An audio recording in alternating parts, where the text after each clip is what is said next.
to Scarborough country, a place where corrupt politicians are held accountable and charged with a capital offense. And corporate crooks are on my most wanted list.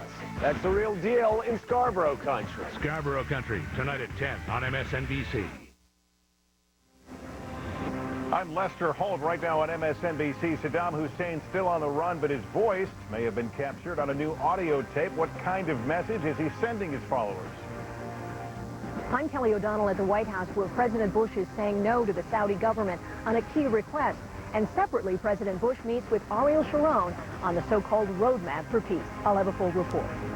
Airports on heightened alert. There's a new warning from the Department of Homeland Security that al-Qaeda might be plotting new suicide hijackings. And she's beating the other Democratic hopefuls in the polls. Problem is, Senator Hillary Clinton isn't running for president. But will the Democrats have to deal with her before taking on President Bush? Our coverage starts right now.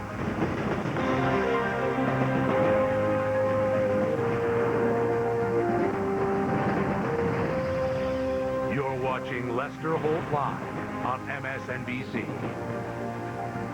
Welcome, everyone. Thanks for being here at the top of the hour. Here's what's happening right now. The U.S. says he's alive and on the run. Now, a new audio tape may well confirm it. Al Arabiya TV is airing a tape purported to be made by Saddam Hussein. On it, a voice mourns the deaths of Uday and Qusay and say both died as martyrs for Iraq. The voice also warning America will be defeated.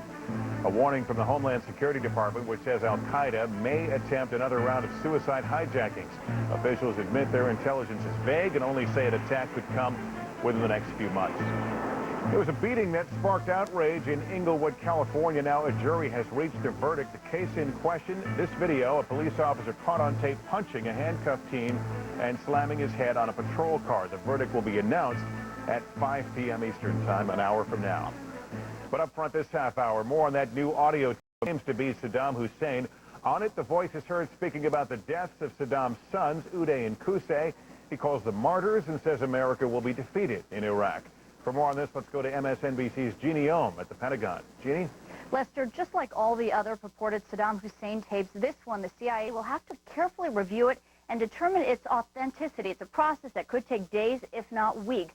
If you recall, the CIA last week did determine that another audio tape was Saddam. As for this new tape, if it is him, it will be the first time he talks about the death of his two sons, Uday and Qusay, as well as the death of his grandson in that 6-hour firefight with U.S. forces in Mosul. The voice goes on to say that they fought bravely till the end. There's Uday and Qusay and Mustafa, the son of Qusay. They were not able to get them unless they used the helicopters. So they stood an honorable position in defending themselves, defending the Hussein family. So with the deaths of Saddam's sons, is the U.S. military any closer now to finding Saddam Hussein? Well, the director of operations for the Joint Staff in a Pentagon briefing this afternoon say they continue to follow new leads that are developing, and they remain confident they will capture Saddam. Whether it's dead or alive, officials here are saying that is the decision that will be made on the ground, as well as by Saddam himself when he's confronted by the U.S. military. Lester? Jeannie, we woke up this morning to the headline that the Pentagon was considering a futures market in terrorism. That has been a significant change to that plan. What's happened?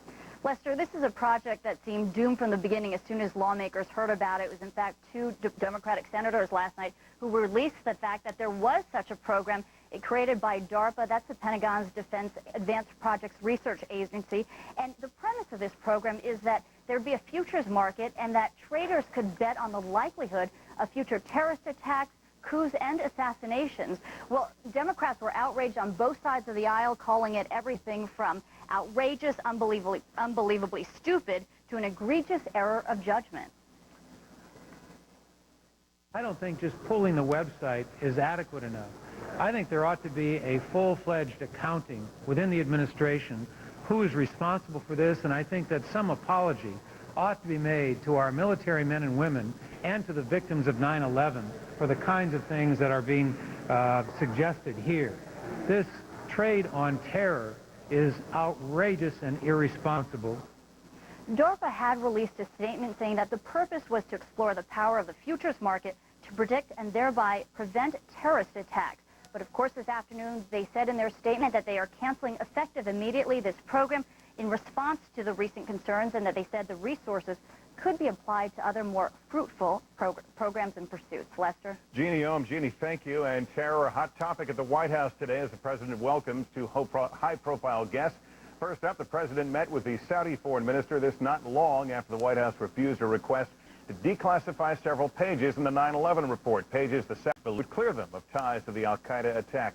The president also welcomed Israeli Prime Minister Ariel Sharon. They discussed the push for Mideast peace and efforts to combat terror attacks in Israel. Here with more on the importance of both those meetings is NBC's Kelly O'Donnell. Kelly. Good afternoon, Lester. The Saudi foreign minister is still inside the White House, and before his visit today, a couple of hours before, the administration flatly rejected his kingdom's request to release and declassify those blacked out pages in the 9/11 report. The Saudi government saying that if they were exposed, they would have an opportunity to defend themselves. Without, they would be left to these suspicions being raised of some link between the Saudis and the 9/11 attacks. The president and his spokesman today both saying that they refuse to declassify these pages because it would reveal sources and methods in an ongoing investigation, even though the very sensitive relationship with the Saudi kingdom may be affected by this, and the Saudi government concerned about any embarrassment. Still, the White House press secretary, Scott McClellan, says they won't be released. Our view continues to be one that the Saudis have been providing good cooperation in the war on terrorism. We certainly understand their concerns over the reports that have been made in the media, but because of these ongoing investigations and because of our national security interest, we cannot allow that information to be released at this time. Earlier today, President Bush met for the 8th time here at the White House with Israeli Prime Minister Ariel Sharon. The two men talked about the roadmap to peace, which would bring about, if it comes through, a peaceful coexistence between Israel and a Palestinian state by 2005. One of the chief issues, a security fence that winds its way through the West Bank. Today, Ariel Sharon says he will continue to erect that fence because he needs it for security reasons to protect the Israeli people from potential attacks. Palestinian Authority wants it torn down. President Bush has called it an obstacle, but Ariel Sharon says he will try to do what he can to minimize its effects on the Palestinian people. They talked about a lot of key issues, and both men agreed that the chief thing they must work on is trying to dismantle terrorist organizations, and both of them agree additional pressure needs to be brought on Mahmoud Abbas, the Prime Minister of the Palestinian Authority, who was here on Friday. Lester? All right, Kelly O'Donnell at the White House. Kelly, thank you. The Department of Homeland Security is warning that al-Qaeda might be planning a terror similar to what took place in September 11th. The warning was sent to the nation's airlines and law enforcement agencies, but so far the department has no plans to raise the nation's terror alert level. NBC's Virginia Cha joins us now live from New York's LaGuardia Airport to tell us whether travel has been affected there by any of this. Virginia? Good afternoon, Lester. Well, it's been a pretty typical travel day here at LaGuardia. Tighter security, now the norm. In fact, if you look over my shoulder, you can see an example of one of the new security measures put into place following 9/11. That is a state-of-the-art baggage screening machine. The Transportation Security Administration says that such high-tech devices as this, along with their federal screeners, some 50,000 screeners across the country, are at work hard trying to keep security tight. Here at LaGuardia alone, there are some 800 security screeners, and they're planning to hire more in the coming weeks. Now, as you would expect, security officials will not discuss in detail any potential changes in response to this federal advisory warning that al-Qaeda may be planning future attacks against commercial aircraft. But you can expect that there probably will be some stepped-up security, or at least making sure that there's nothing that goes unchecked. So it's one thing that they may be able to do random checks, do more of those. They may also be doing passenger screening list checks, but probably not anything that most passengers will notice, probably no significant difference in the way things have been done, again, in the last almost 2 years. I had a chance to talk with a number of passengers today to get their reaction to this latest intelligence. I think they're always going to find some way to get through whatever our security is, but we have to keep on living our entire life how we can, and hopefully we can keep on working on security issues, whatever is most likely to happen. But I mean, it makes me maybe not want to travel as much, but I'm not going to stop. It wouldn't stop me. I think we're doing whatever we can do, and you can't stop living. I have a lot of people I know who live in Israel, and they're faced with that continuously. You just have to go on with your life, but in a sensible way. In the meantime, the Department of Homeland Security says it continues to do its own tests of the security system. They do what's called red teaming, in which they send undercover teams in to actually try to breach security to see if there are any weak spots so that they can strengthen those and try to keep America's airports and airlines safe. Lester, back to you. Virginia, is it your understanding that the Al-Qaeda is essentially studying the security patterns, looking at the same things that you're watching behind you and trying to figure out where the weaknesses are? That is my understanding. According to a Department of Homeland Security memo, sources familiar with that memo say that Al-Qaeda is well aware of the new security procedures that have been put into place, and they are trying to find ways, new ways to circumvent them. All right, Virginia Chaw in New York for us this afternoon. Virginia, thanks. The news that Al-Qaeda could be planning more hijackings is the subject of our terror file this afternoon. At issue, could Al-Qaeda execute the same type of attack against the U.S. once again? And joining me now is Rick Hahn, former FBI agent and now MSNBC analyst. Rick, so many of the security things are very visible to us. We get on the airplane, we see that now strengthened door to the cockpit. We see the bomb scanning machines that Virginia showed us. But does this speak to the need to keep changing security, to keep any would-be attackers off balance? Well, it certainly speaks to the need to continue to enhance it and to continue to explore what vulnerabilities there may be. While we have certainly tightened up the security on the traveling passenger, security to services that serve the airport and the aircraft themselves, and employee security within the airport needs to be looked at further, too. And what does this say about terrorist groups, Al-Qaeda specifically, that ultimately they love to return back to airplanes? We've seen airplanes as part of a terror attacks going back decades and decades now. Well, and Lester, in addition to that, certainly from their perspective, this was the most devastating and successful attack that they've ever carried out, was the use of the aircraft, of course, against the World Trade Center and the Pentagon. It's something that they certainly would like to exploit again if they could, in any possible way, get a hold of an aircraft and be able to direct it as a flying bomb. And every time I hear these kinds of warnings, I think that if nothing else, they seem to get mileage by just the hint that they might try again in terms of rattling or potentially rattling the public. Is that one of their weapons? No question about it. There's a psychological factor here. Anytime that they intimate that they're going to do anything that is a weapon of mass destruction type of event, it certainly does get the American public or the Western public upset and on edge. All right, Rick Hahn. Rick, thanks very much. My pleasure. When we come back, allies at odds. Is the war on terror threatening the longtime friendship between Saudi Arabia and the U.S.? We'll speak with Newsweek investigative reporter Michael Isikoff straight ahead. Also, they've been awarded almost $1 billion in a lawsuit against Iraq, but now former POWs are fighting the Bush administration for the right to the money. We'll talk with one of those former Gulf War POWs coming up in our next half hour of coverage. Plus, the nation's first public gay high school getting set to open its doors in New York amid some controversy. That story and more ahead when we continue this afternoon on MSNBC.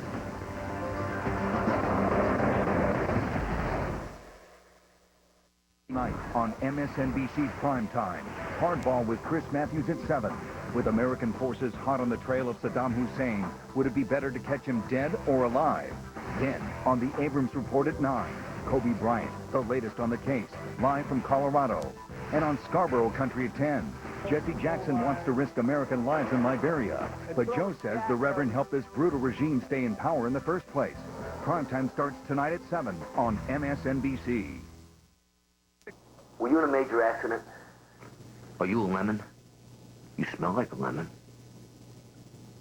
Carfax has the history of the car you're looking at. Get a Carfax report from your dealer or go to Carfax.com and get the truth about used cars. All right, it's between you guys. Best bartender gets the job. After you. Oh, boy. Yeah. The back blue, please. I've got this one. Canada's finest. Thanks. Look up, see blue, Labatt Blue. Is it hot in here, or is it just him? Now Teflon does something amazing for fabrics. It's pretty remarkable. Clothes and home furnishings with Teflon fabric protector stay soft and comfortable, yet they resist stains and wrinkles. Who knew life could be so easy?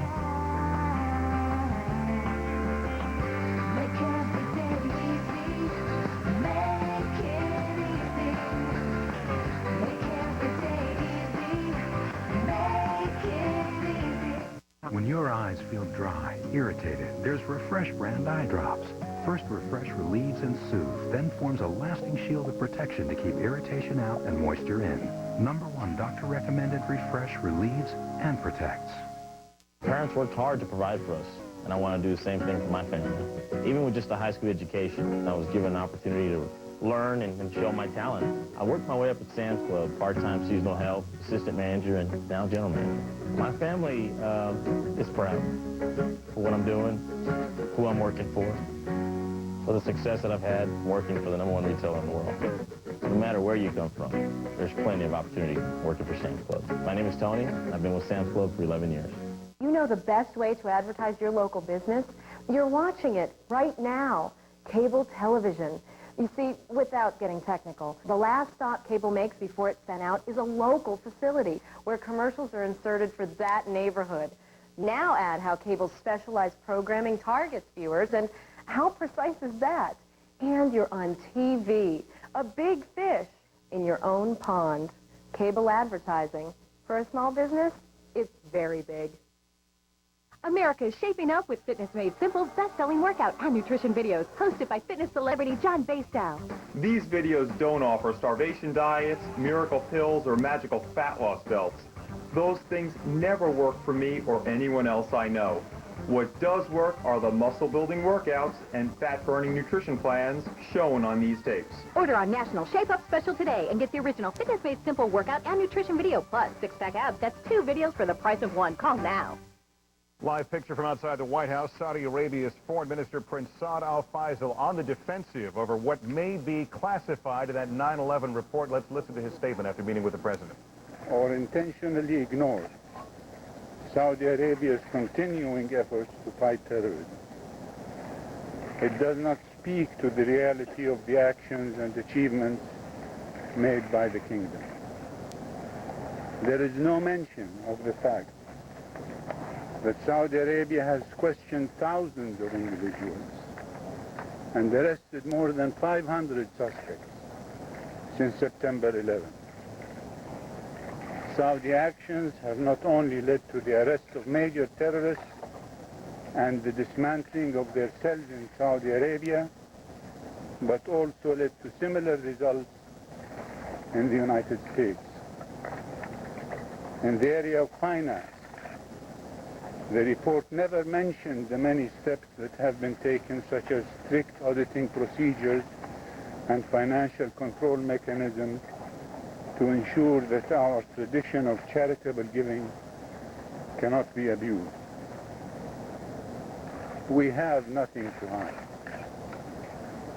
and we do not seek, nor do we need to be shielded. We believe that releasing the missing 28 pages will allow us to respond to any allegation in a clear and credible manner and remove any doubts about the kingdom's true role in the war against terrorism and its commitment to fight. I have conveyed these views in a letter from His Royal Highness Crown Prince Abdullah to President Bush. The President expressed understanding of the Crown Prince's position and renewed his own appreciation for our role in the war against terrorism.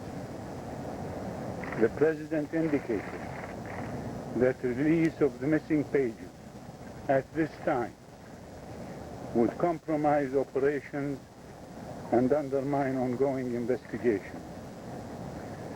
And anyone who believes that this President will cover up for anyone culpable in the events of 9/11 must be out of touch with reality or driven by ulterior motives.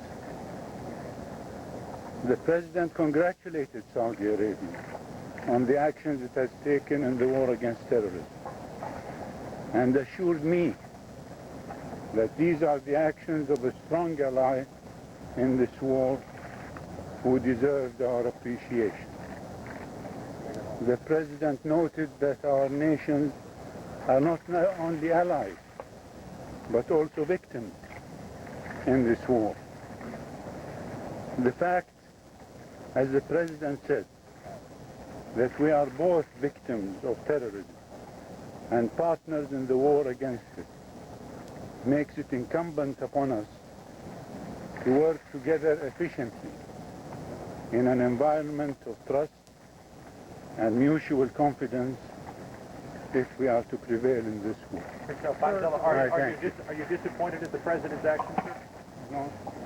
We are disappointed that it's not going to be published, certainly, but we understand the reasons for the not publishing. Did you see the report today? Did the President show you the report? Just one question. Saudi Foreign Minister Prince Saud Al Faisal meeting reporters, reading a statement after sitting down with President Bush, a meeting that occurred at the foreign minister's request. All this has to do with 28 pages redacted, classified, from that 9/11 report that was released, a more than 900-page report that was released. There have been leaks and reports that 28 pages might show some complicity between the Saudi government and the hijackers or with terrorists. The Saudi foreign minister wants those 28 pages released, saying Saudi Arabia has nothing to hide. The president has refused to release it for now, citing national security, does not want to give forward any methods or sources that led to the conclusions in the report. We're joined now from Washington, D.C. by Newsweek's investigative correspondent Michael Isikoff. Michael, as I was listening to the foreign minister, I'm wondering how much he may know about what is in that report. Do you think he knows anything?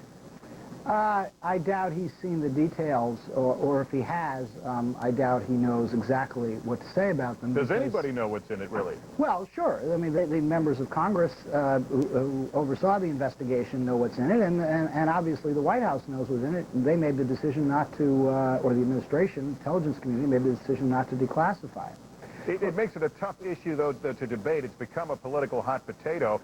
Do we know, just from the leaks or sources, how much it may speak directly to Saudi involvement in any of this? Well, yeah, we know some, and we at Newsweek have reported on some of the elements of what's in there. Much of it revolves around the circumstances involving a couple of Saudi individuals, Omar al-Bayoumi, who is the sort of mystery man of September 11th, the Saudi student in the San Diego area who drove up to Los Angeles one day in January 2000, met with somebody at the Saudi consulate, then went to a restaurant where he encountered two of the hijackers, Khalid al-Madar and Nawaf al-Hazmi, befriended them, took them to San Diego, set them up in an apartment, fronted them the first 2 months' rent, and helped them get into flight school.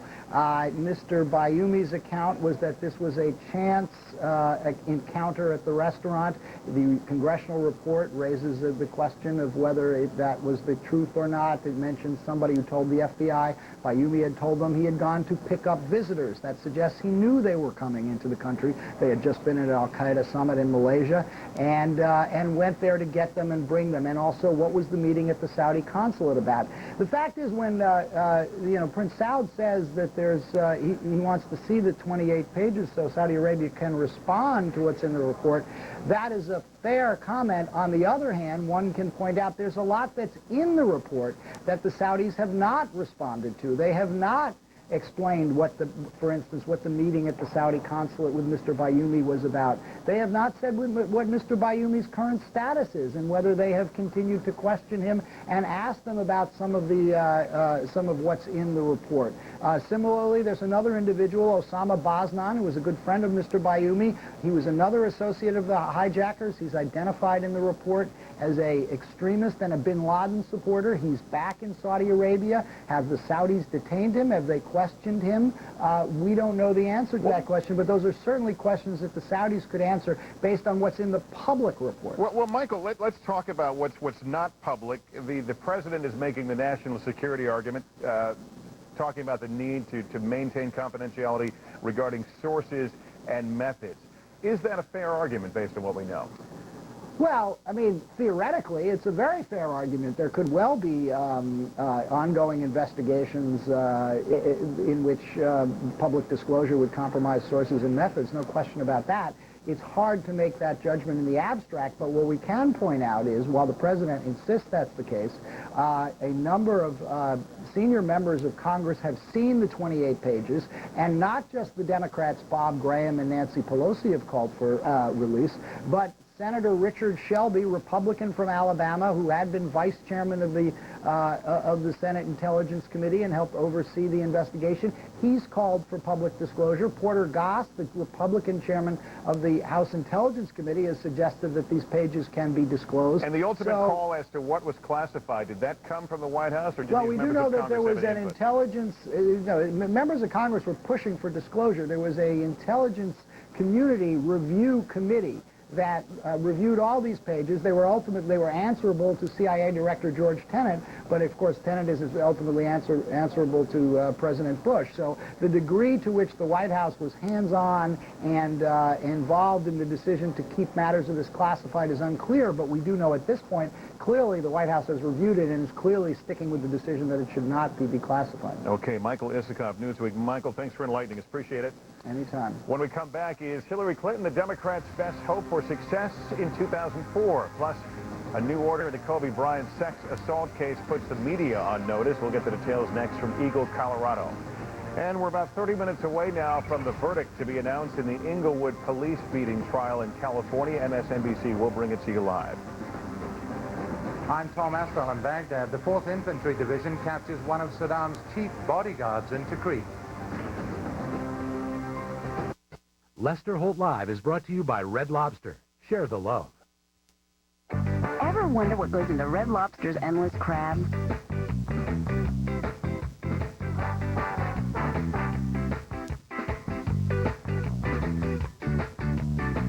Wow, maybe a whole lot more than you thought. Red Lobster's Endless Crab. A celebration of all the hot, steaming snow crab legs you can eat. Endless Crab. Now at Red Lobster. It's almost 200,000 people working as one to turn technology into reality. To create an award-winning fluid suspension system so unique, it's Automobile Magazine's Technology of the Year. To deliver a portable satellite radio system that can go beyond your car to just about anywhere you want to take it. To design technologies that can survive the extremes of racing. And to do it all at the speed of Delphi. Gotta go. With an allergy headache, every sneeze can hurt. Now there's new Advil Allergy Sinus. It's different. The first and only allergy relief with the pain-relieving power of Advil. It's advanced. A new study shows that when Advil is combined with its allergy medicine, you get better relief. It's here. Stopping allergies that hurt in a whole new way. Advanced to new Advil Allergy Sinus. Stop allergies that hurt. The top reasons to watch Countdown with Keith Olbermann on MSNBC. Be prepared to throw something at the screen. Tonight at 8, only on MSNBC. You're watching MSNBC. The dish was on the back part of the roof. Every time the wind blew, the picture went out. The branches blew right into the signal. We called the dish guy, and he told us that we needed some trees and branches pruned back, and it was going to cost us $400. We started pruning tree branches. You have to cut down a tree to watch TV. There it is, my tree of shame. And to make a long story short, it still doesn't work. I called Comcast, and I got my digital cable. I'm done with the dish. Why choose Comcast digital cable? It's simple. Choice. With digital cable, I get hundreds of choices on new channels like Bravo and National Geographic. The kids get great shows just for them on Nicktoons and Noggin. If we're watching, there's always something on. And the music. Comcast digital cable has over 40 channels of commercial-free music just for me. Call 1-888-824-8264 today to upgrade to digital cable. The choice is mine, and I choose Comcast.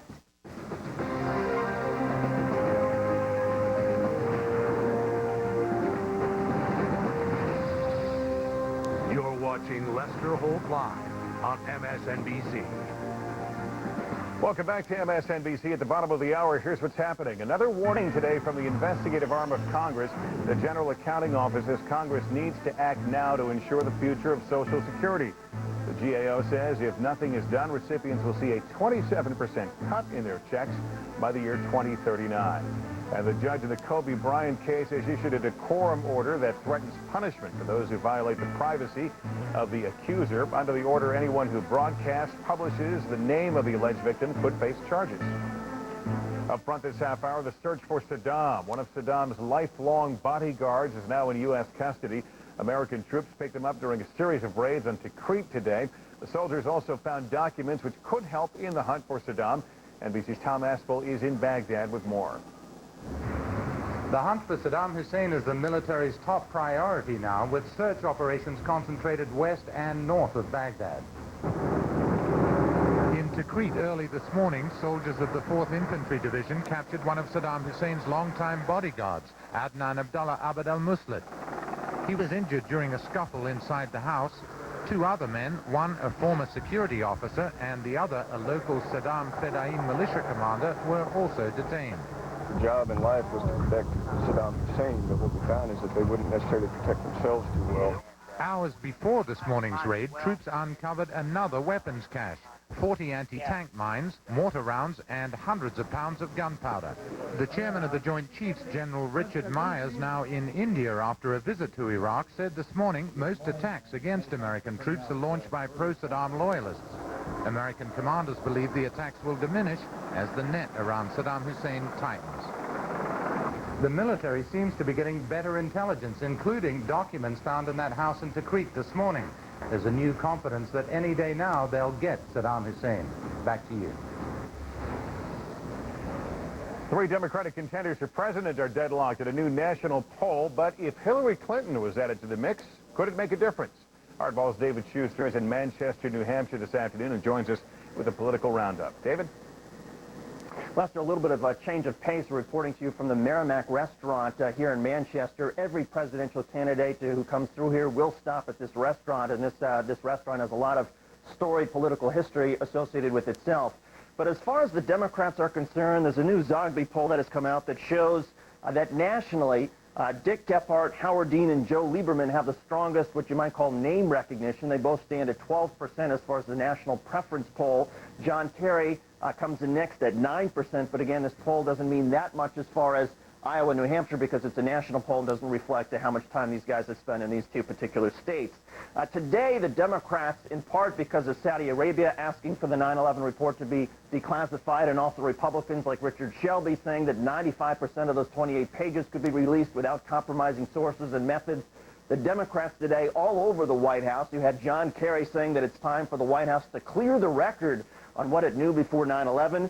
Senator Bob Graham suggested that the White House is not trying to protect diplomatic niceties with Saudi Arabia or is trying to protect sources and methods, but is rather, according to Graham, trying to protect itself as far as what the president and his national security team might have been told before 9/11. As all this is going on, of course, here in New Hampshire, a lot of people talking about a new Boston Herald poll, which came out late yesterday, which indicated that Vermont Governor Howard Dean has now passed John Kerry here in the Granite State. Howard Dean stands at 28%, John Kerry at 23%. Just for kicks, the Boston Herald asked if Hillary Rodham Clinton were in the race, how would she do here in the New Hampshire primary? She would win, according to the Boston Herald. 27% for Hillary Rodham Clinton, 23% for Howard Dean, 16% for Kerry. It's another sign, Lester, that perhaps either the Democrats who are coming through here are not making the sort of impression on New Hampshire voters that they had hoped, or that there's just a lot of excitement among some of the core Democrats in the state over Hillary Rodham Clinton. Lester? All right, David Schuster in New Hampshire. David, thanks. Democrats not only struggling to find a leader, they're also wrestling with their image. According to a new poll released by the centrist Democratic Leadership Council, nearly half of middle-class voters identified themselves as Democrats in 1952. By 2001, that number was down to roughly a third. This group, which helped elect President Bill Clinton, attributes that drop to the defection of white male voters. And cites these figures as evidence that the party's message must not drift too far to the left. And joining me now is Wall Street Journal political editor John Harwood. John, good afternoon. Hi, Lester. Their worry about going to the left, is this a direct worry about the momentum that Howard Dean seems to be pulling? Yes, Howard Dean is the hot candidate. The DLC's gone after him aggressively. But as you pointed out from those figures, the Democrats have a white guy problem. They don't have enough of them. They're dependent on support from women, from minorities like Hispanics and African Americans, and many centrist Democrats think they need to do a better job expanding their base to be competitive. And their model of a perfect centrist candidate is Bill Clinton. But let's talk about him as a model. One of the first things he did in office was to poll for gays in the military. Is it a bit of revisionist history to look at him as a centrist from the beginning? Well, you know, Bill Clinton, his genius was that he was able to keep both wings happy. Jesse Jackson's always said it takes two wings to fly, and Bill Clinton was very adroit at both keeping the liberals on his side, convincing them on social issues, on issues like affirmative action, that he was with them while working with Republicans and going for the middle on issues like welfare reform and balancing the budget. Less talented politicians have difficulty pulling that off, and it's clear from the numbers that were just discussed a minute ago that none of these Democrats in the field right now has Bill Clinton's talent, or at least has demonstrated it yet. Let's talk about President Bush and his political fortunes. He seems to be enjoying a modest bounce on the capture of Uday and Qusay Hussein. USA Today did a poll. The approval of his handling of Iraq is now at 60%, up slightly from 57. He's holding ground also on his overall approval rating. It's up a point. Will the capture of Saddam send those numbers soaring? You know, it's making a big difference, Lester. The administration was buffeted by weeks of bad news when they were feeling the heat on casualties and also on this intelligence story. The idea that they now have gotten the two next highest cards in the deck of cards that they outlined a while ago and maybe getting closer to Saddam makes a big difference. But has this sort of taken America's eye off the ball? Weeks ago, we were being told the hunt for Saddam Hussein, he was irrelevant. He was out of power. The regime was done for. Does this take the concentration off the hunt for weapons of mass destruction, and does that come back even after Saddam is captured or killed? Well, I think people in both parties, Lester, agree the eye on the ball, the ball that they need to focus on really is the successful reconstruction of Iraq and transition to democracy. Now, the weapons of mass destruction controversy is harmful to the administration because it undercuts their credibility. But the overall goal that the United States needs to achieve is to make that a success so that the overall purpose of going to war, removing that regime, is vindicated. Now, from the administration's point of view, they want to change the subject. They had a bad storyline going there, and certainly the sort of cops and robbers hunt from Saddam, one, it's relevant in terms of dampening the resistance if they, in fact, will get more intelligence and can quell some of that guerrilla resistance by getting Saddam as well as his two sons. That's going to make a difference substantively, but overall, they've got to make the new Iraq into a success to make this war a success for the president. John, quickly, you've reported extensively about the California recall effort. Representative Cal Dooley, a congressman, Democratic congressman of California, is now reaching out to Senator Dianne Feinstein, trying to get her to run, essentially putting Gray Davis as a lost cause. What do you think? Where does that go? Well, she has said consistently that she's not going in. She's tried to help Davis hold back the tide here. Now, if she can be moved off that position, that could be very damaging to Davis, because right now, with Schwarzenegger getting out and the pro-Davis forces gearing up, a lot of people, including some in the White House, think Davis may survive this thing. All right, John Harwood, Wall Street Journal. John, thanks. You bet. A verdict has been reached in the trial of an Inglewood, California police officer accused of using excessive force when he pulled over a teenage driver. NBC's Shelley Smith is in our Burbank bureau with details on that. Shelley? Good afternoon, Lester. Well, the Los Angeles Police Department has been placed on a citywide tactical alert. That's in preparation for the verdict in the Inglewood police beating case. We are expecting to hear that verdict in about 20 minutes. The alert allows for increased deployment of officers should they be needed today. Now, much of the case hinges on the use of force.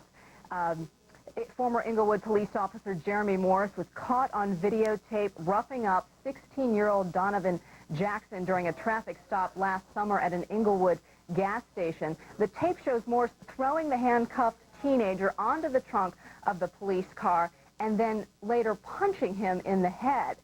The defense argued that the teenager actually grabbed the officer in the groin area and did not use excessive force. Morris was fired and charged with assault under the color of authority. His former partner, Bijan Darvish, was charged with filing a false police report, but he is still on the force. Now, race was not mentioned in the trial, but the videotaped confrontation sparked peaceful protests in Inglewood and comparisons to the infamous 1991 beating of Rodney King. Community leaders are determined to not let today's verdict erupt into another L.A. riot. They have launched a Peace After the Verdict campaign, Once the verdict is read, more than 1,000 volunteers, many of them former gang members, will take to the streets, urging calm, directing people to area churches, and a prayer vigil is planned for later this afternoon. Lester? All right, Shelley, thanks very much. We're about 20 minutes away from the scheduled announcement of that verdict. We'll carry it live here on MSNBC, again, 5 Eastern, 2 Pacific time. POWs captured in Iraq in the first Gulf War are at war again. It's a legal battle with the Bush administration.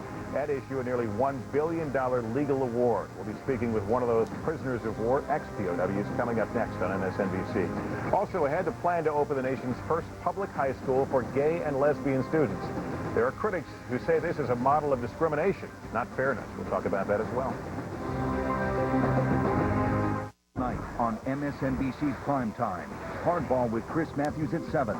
With American forces hot on the trail of Saddam Hussein, would it be better to catch him dead or alive? Then, on the Abrams Report at 9, Kobe Bryant, the latest on the case, live from Colorado.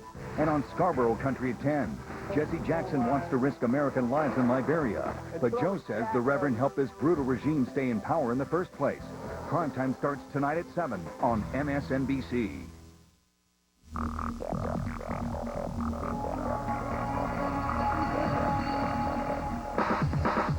In the future, everyone's glasses will automatically adjust to changing light and block out harmful UV rays that can damage the eyes.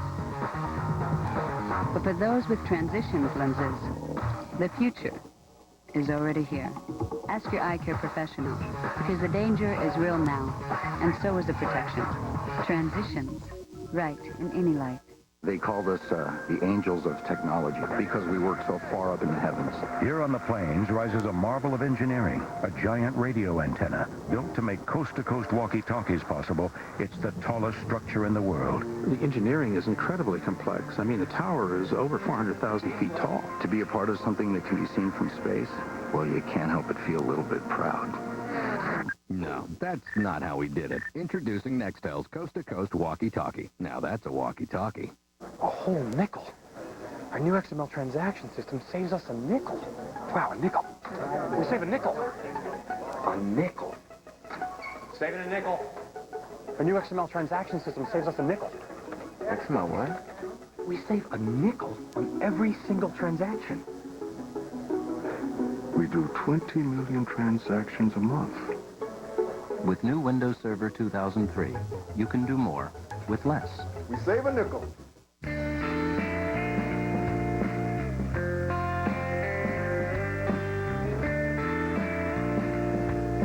Westin Modern Luxury Weekend. Book by August 15th. Visit Westin.com. Mother would be appalled, but it says I can put scrungy dishes into the dishwasher without scrubbing. Cascade Complete's clean dissolved formula eats right through the food you didn't. Amazing. My scrubbing days are over. Cascade Complete, a clean like you've never seen. If you do exactly as I say, I don't think there'll be any problems. Critics everywhere are diving into swimming pools. Rolling Stone raves it's seductive fun, a mesmerizing mystery. You must tell me the truth. That oozes sensuality. Blood, sex, and money. The New York Times calls it clever, teasing entertainment. Nobody better mess with me because I'll mess with him back. And Ebert and Roper give it 2 thumbs way up. It's the perfect summer treat with a delicious final twist. Judy! Swimming Pool, rated R, now playing in select theaters. Wow, you should join the Best Buy Reward Zone. Yeah? Yeah, you earn points on the stuff you buy, plus every day we're giving away a $25,000 shopping spree.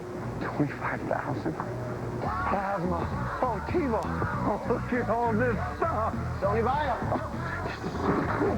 What was that? That's a lot of stuff. Yeah.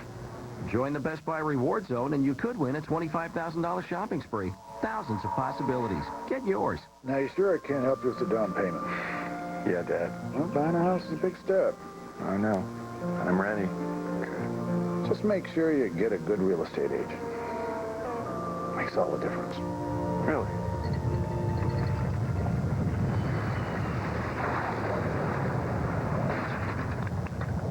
Trust me. Want to find the right realtor for you? At LendingTree.com, you choose from up to 4 local realtors certified by LendingTree and get up to a $2,000 gift card. LendingTree.com. At 45 after, here's what's happening right now. The Department of Homeland Security has warned airlines Al-Qaeda might be plotting new hijackings soon, similar to those on September 11th. Sources familiar with the memo sent to the airline say attack venues may include the UK, Italy, Australia, or the East Coast of the United States due to the relative high concentration of government, military, and economic targets.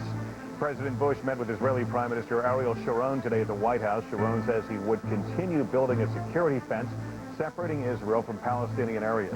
Despite opposition to the security fence, President Bush reiterated his support to the peace process and said the bigger issue is to dismantle terrorist organizations. Pentagon officials say preliminary autopsy results on Saddam Hussein's sons indicate that it's unlikely Uday Hussein committed suicide.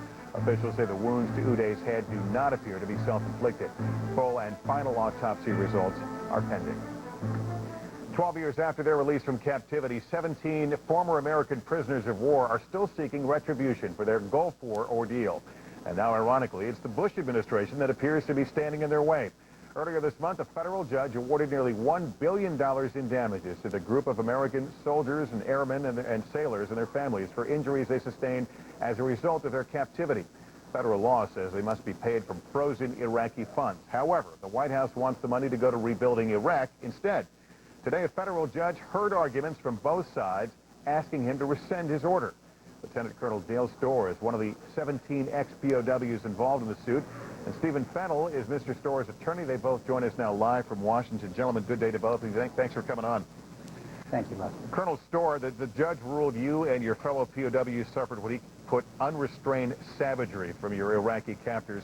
Is the fact that this victory now comes against a defunct regime, does that make it any less sweet?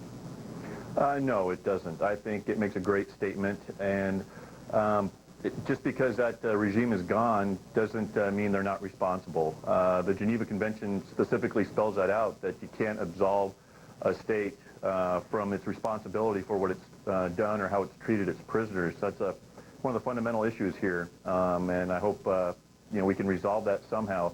Iraq can't say we didn't do it, and the United States can't say we absolve you of all those problems. And we learned a lot about the brutality of this regime over the last several weeks and months. You learned it 12 years ago. Tell us what you and your fellow former POWs endured. Well, we all endured different treatment. A lot of it was very harsh. I was constantly beaten, starved to death, suffered giardia, electric shocks. I know some guys endured drug injections. Cliff Acree had a fractured skull. It was some pretty rough treatment. Mr. Fennell, what are you asking here? Are you asking the president to rescind or modify his executive order? Is that the only way that these former POWs can get what's due them? We're asking the court to enforce what Congress has said we should do, which is to seek to satisfy our judgment through the frozen assets. And we believe that the president does not have the right to stop us from doing that. The president has taken the remarkable position that some language that was buried in an obscure provision in an Appropriations Act appropriating money for the new war gives him the power to completely wipe out not only our ability to satisfy our judgment against frozen assets, but literally wipes out our entire case. Now, does this mean, is there a possibility that these men could walk away without a dime or simply a reduced amount of payment? If the executive branch of the government had its way, our plaintiffs would walk away with absolutely nothing and would be told essentially, you should have never shown up, you should have never tried to do this, you should have never done what the U.S. government had previously told you you should do. Colonel Storr, could it be argued that the new Iraq is essentially being forced to pay for the sins of the old Iraq? Boy, I guess you could argue that. I'm not sure. I'm still a soldier. I'm still active in the Washington Air National Guard. I think that's best left up to the attorneys. And I know it was important for you and the others that this judgment sent a message, not only a message to this brutal regime, but others. Does that message become any less clear if you're not paid the money due you? I think so. I think it's significantly reduced. A part of our whole reason for bringing this suit against Iraq was to hopefully deter this kind of beatings and abuses that would occur to future prisoners of war, our future servicemen, our men that are serving our country right now. We need to protect those guys. We need to take care of them. And by reducing this, by taking this away, I think that really hampers that. It is a fascinating story, one we will continue to follow. Colonel Storr, Stephen Fennell, thank you so much for coming on. Thank you. Thank you, Lester. Just 10 minutes now before we know the verdict in the Inglewood, California police beating case. We'll bring it to you live on MSNBC. But first, it's the nation's first public high school for gays and lesbians. And no surprise, some people are outraged. We'll have that story coming up next. And in our next hour, the parents of the victims of the Columbine High School massacre face the parents of the shooters for the first time. We'll talk with a couple involved in a new civil lawsuit who say the police and the parents of the two young killers did nothing to prevent the tragedy. We'll be right back. Tonight at 7, with American forces hot on the trail of Saddam Hussein, would it be better to catch him dead or alive? Hardball, tonight at 7 on MSNBC. Their parents all have great jobs, live in the same neighborhood, same cars, same vacations. So why will some families be paying for college while the rest are praying for scholarships? Some people already know our financial representatives excel at a lot more than life insurance. Northwestern Mutual Financial Network. Are you there yet? Tired of playing the mortgage rate game? You know, when you hear one of those ads that promise you the moon and you call up only to find out that the points are too high and there are hidden fees attached? Well, at Ditech.com, there are no games, just low fixed rates with no middleman or broker fees. You can be pre-qualified online or over the telephone. There's no advance fees prior to closing and no cancellation fees. Do it now before the rates go up. Ditech.com. Call 1-800-71-FIX. Pure Unscented. It's the #1 selling unscented antiperspirant. Get outstanding odor and wetness protection minus the heavy scent. Raise your hand if you're sure.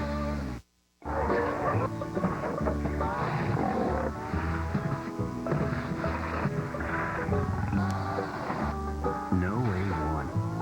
Good luck. A1 steak sauce. Yeah, it's that important. Where the FX45 really outshines its competition is in the handling. Unbelievably fast and genius in curves. Infinity's new SUV roars like a sports sedan. The all-wheel drive Infinity FX. The SUV with the heart of a sports car. To design a car online, just go to vhix.com. I like a convertible. What about a coupe? You can select features. You like blue?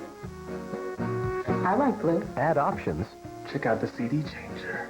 Change options. You don't need a CD changer. Then search inventories to find it in stock. Do you mind? All that's left? Deciding who will drive it. vhix.com. Roadmap to the automotive world. Helping our school children helps all of us.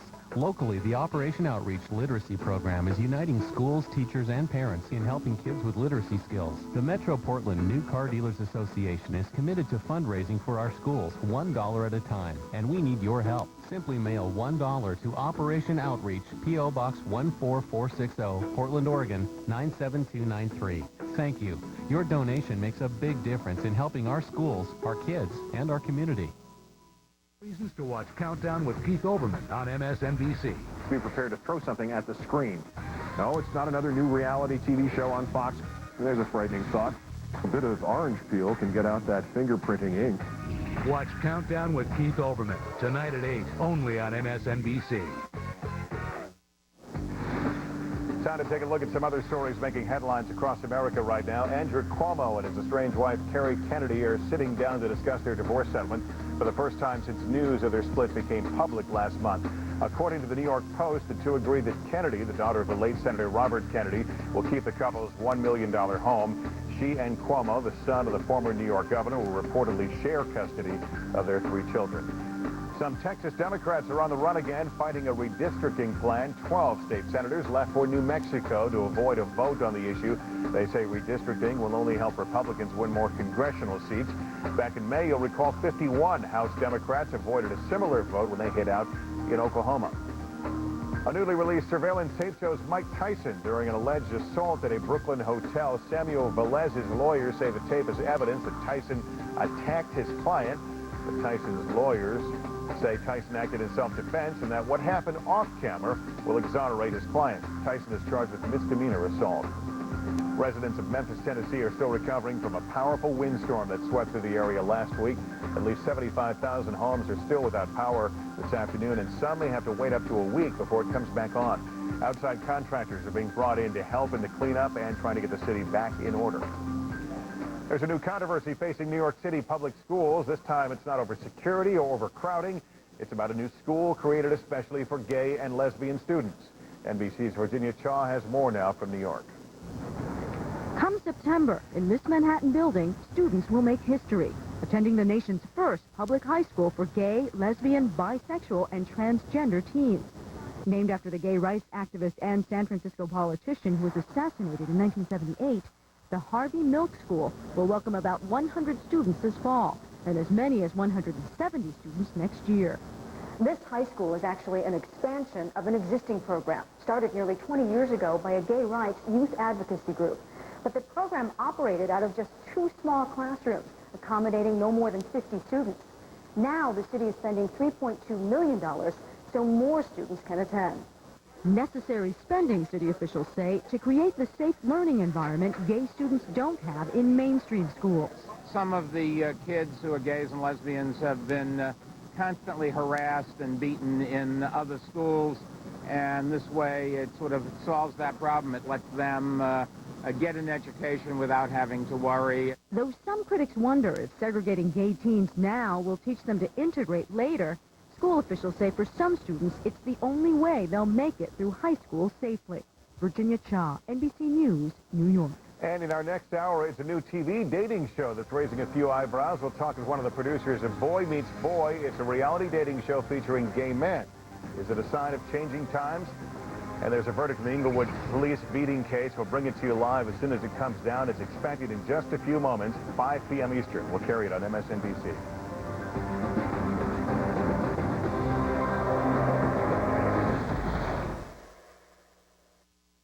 You're watching MSNBC.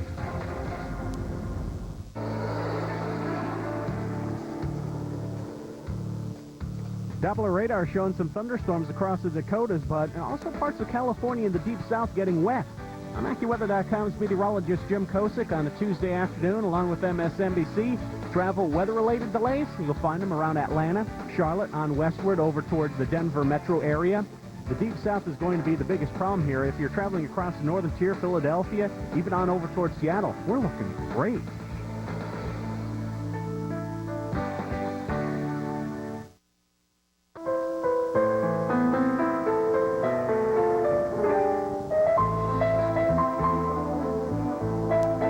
Sometimes the seemingly mismatched romance between beauty and brains can produce remarkable results, like the high-tech GE Profile series of appliances, perhaps the smartest and most beautiful we've ever designed. GE Profile appliances, the perfect marriage of beauty and brains. GE, imagination at work.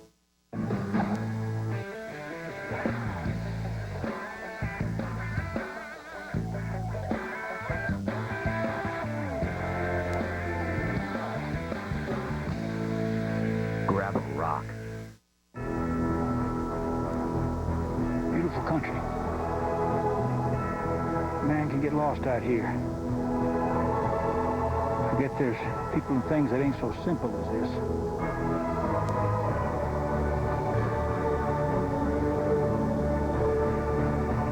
The man's got a right to protect his property and his life, and we ain't letting no rancher take either. Open Range, directed by Kevin Costner. Rated R. Starts August 15th. Here it comes, big-time neck pain. You gonna feel sorry for yourself? Or grab a Thermacare heat wrap. 8 hours of penetrating heat that gives you powerful pain relief and deep muscle relaxation. Go on, wrap yourself in relief. Thermacare heat wraps. She's dark green, cash back, low intro, and end of the month. He's yellow, travel, everyday rate, and middle of the month. She's purple, travel, low intro, and beginning of the month. Bank One's Personal Platinum, the simple way to choose your rate, your reward, your billing date, even your color. Bank One's Personal Platinum, issued by us, but created by you. Individual answers. Bank One. Tonight at 10 on MSNBC, Scarborough Country. Jesse Jackson wants to risk American lives in Liberia, but Joe asks, didn't he help keep its brutal regime in power? Plus, Joe's real deal on a new public high school for gay and lesbian kids. Scarborough Country. Tonight at 10, only on MSNBC. I'm Lester Holt. Right now at MSNBC, we are expecting the verdict in the Inglewood police beating case to be announced at any moment now. We will bring it to you live. If it's for real, it's the strongest proof yet that Saddam Hussein is alive. A new audio tape in which a person purported to be the former Iraqi dictator calls his dead sons martyrs. I'm Virginia Cha at LaGuardia Airport, where security remains tight in the face of new intelligence that Al-Qaeda is looking for ways to get around airport security. I'll have passenger reaction coming up. The new direction of the world of reality TV. We'll talk to a...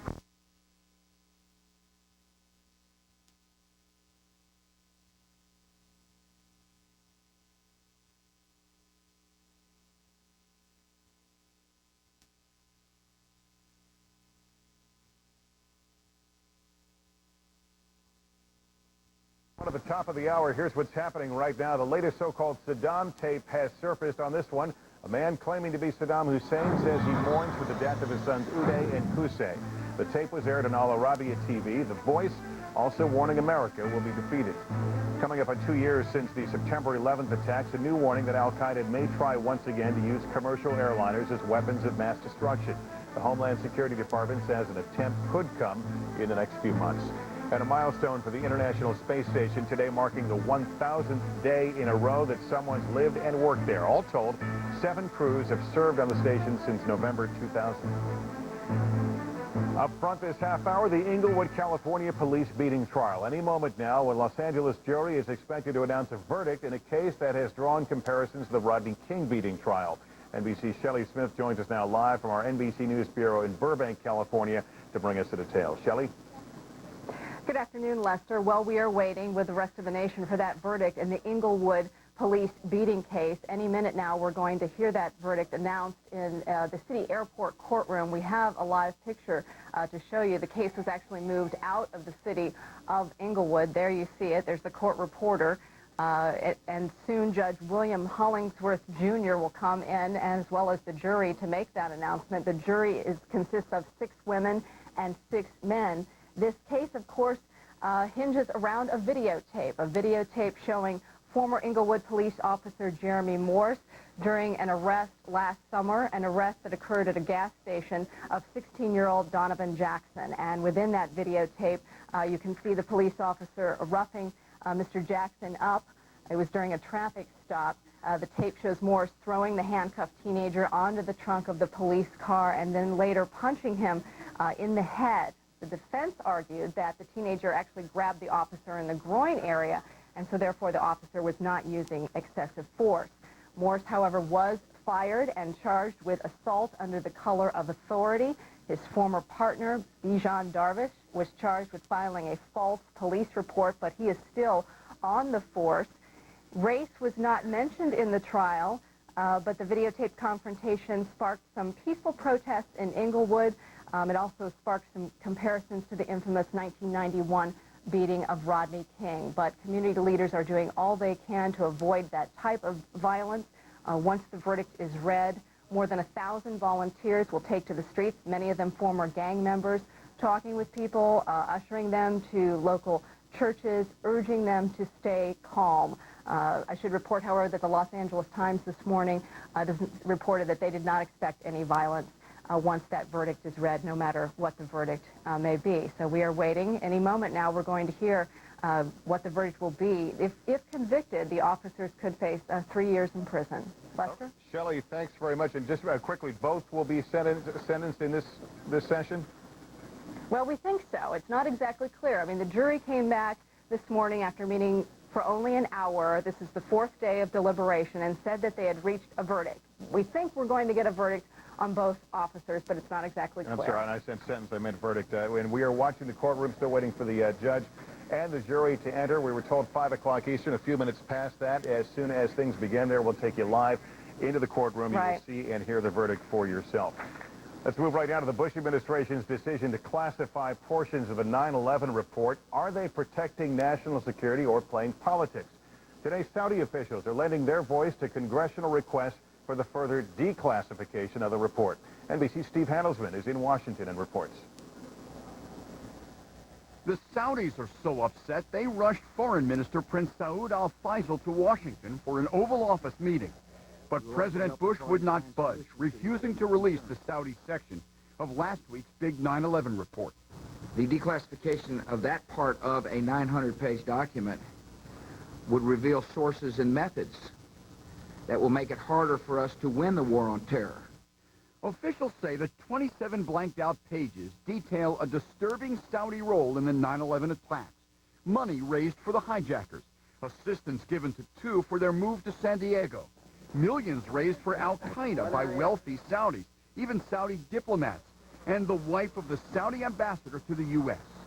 Democrats charge that President Bush is keeping it all secret to protect a key ally. The Saudis play footsie with terrorists, and this administration plays footsie with the Saudis, and everybody loses.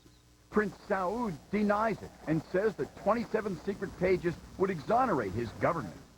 The Kingdom of Saudi Arabia has been wrongfully and morbidly accused of complicity in the tragic terrorist attacks of September 11, 2001. This accusation is based on misguided speculation and is born of poorly disguised malicious intent. But with the hunt still on for Osama bin Laden, what's been learned about his support back home in Saudi Arabia will stay secret for now. Despite the pressure from Democrats, some Republicans, even from some families of some 9/11 victims, who want any guilty Saudis exposed. At the White House, I'm Steve Handelsman, NBC News. The roadmap to peace in the Middle East has led Israeli Prime Minister Ariel Sharon back to the White House. The two leaders meeting on the heels of last week's visit by Palestinian Prime Minister Mahmoud Abbas. Once again, the hot topics, everything from the freeing of suspected terrorists to what Israel calls a security fence it's erecting around Palestinian areas. NBC's Kelly O'Donnell joins us now from the White House with more on today's meeting. Kelly? Good afternoon, Lester. The Israeli Prime Minister Ariel Sharon resisting pressure from the president and the Palestinian Authority to stop building that security fence. Sharon saying that he will continue to build it, but will try to be more mindful of finding practical ways to not infringe on the daily lives of Palestinian people. That has been an issue because the Palestinian Authority says that this fence is effectively a land grab, a way to mark off territory that might someday become part of a Palestinian state, while Israel says that fence is needed to keep terrorists out. President Bush has called it an obstacle to peace, but he says the much larger issue is dismantling terrorist organizations. The most effective campaign to enhance the security of Israel, as well as the security of peace-loving people in the Palestinian territories, is to get after organizations such as Hamas, the terrorist organizations that create the conditions where peace won't exist. And therefore, I would hope in the long term, a fence would be irrelevant. But look, the fence is a sensitive issue. All sides acknowledging the sensitivity of that fence issue. Israel, before coming to this meeting with Sharon, did make some moves that are considered concessions. They agreed to release some Palestinian prisoners, also decided to ban some of the checkpoints that have been in existence, and are continuing to talk about ways to deal with the settlements that have been so much at the heart of Middle East peace.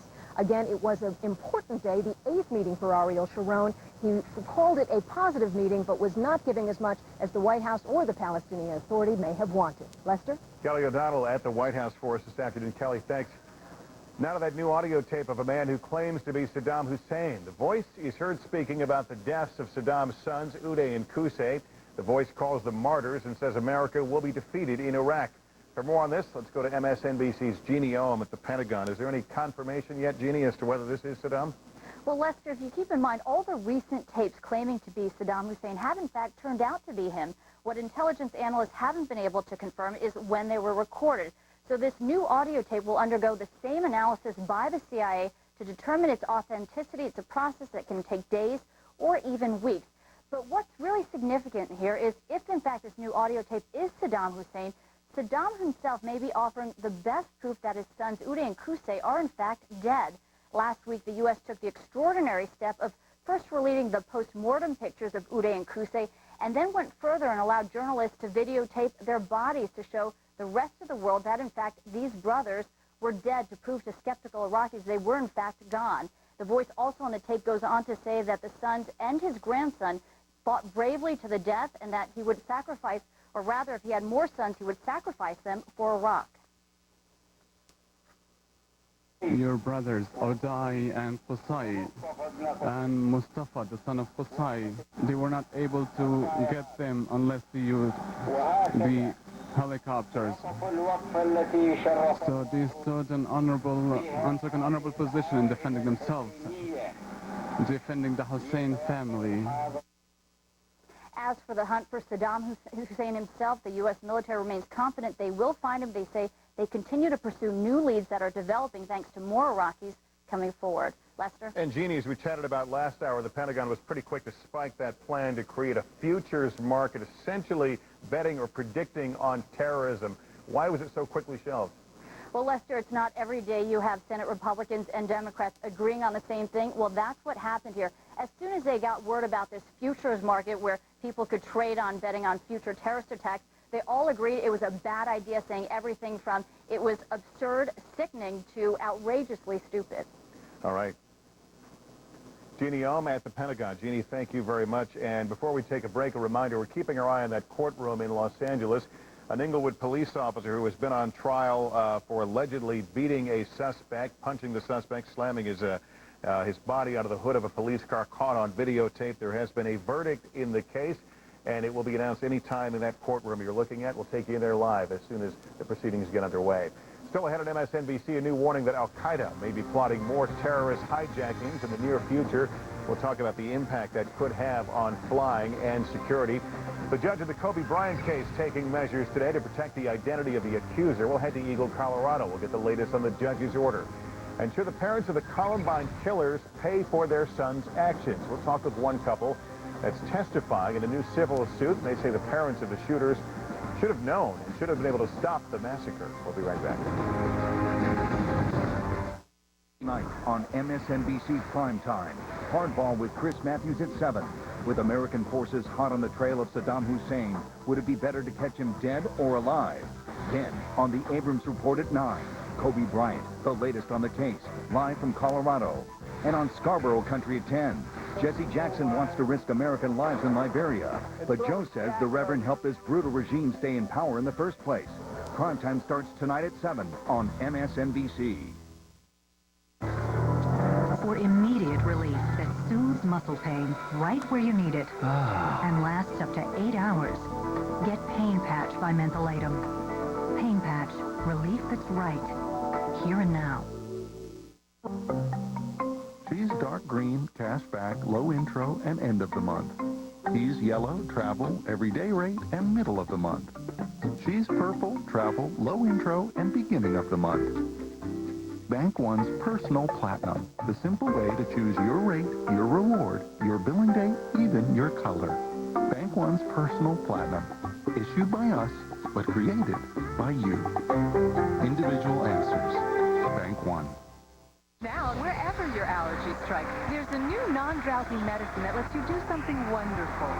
Breathe again. Announcing Alivert Allergy and Sinus. It relieves sinus pressure, stops runny nose, and clears your nasal congestion, so you can breathe again. Inside, outside, wherever you are. Get prescription-strength non-drowsy allergy and sinus relief even Claritin can't beat. New Alivert Allergy and Sinus. The right relief, wherever you are. Alivert. There are thousands of them.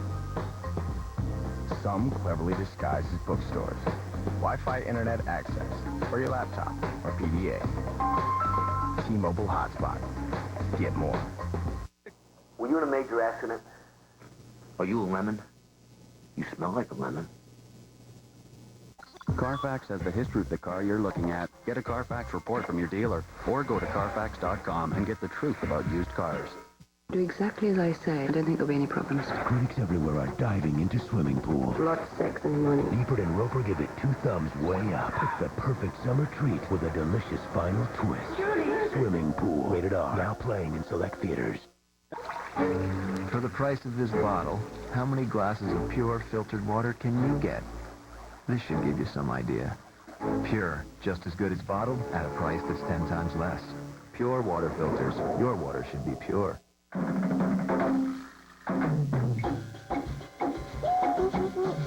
The Pure Water Filter.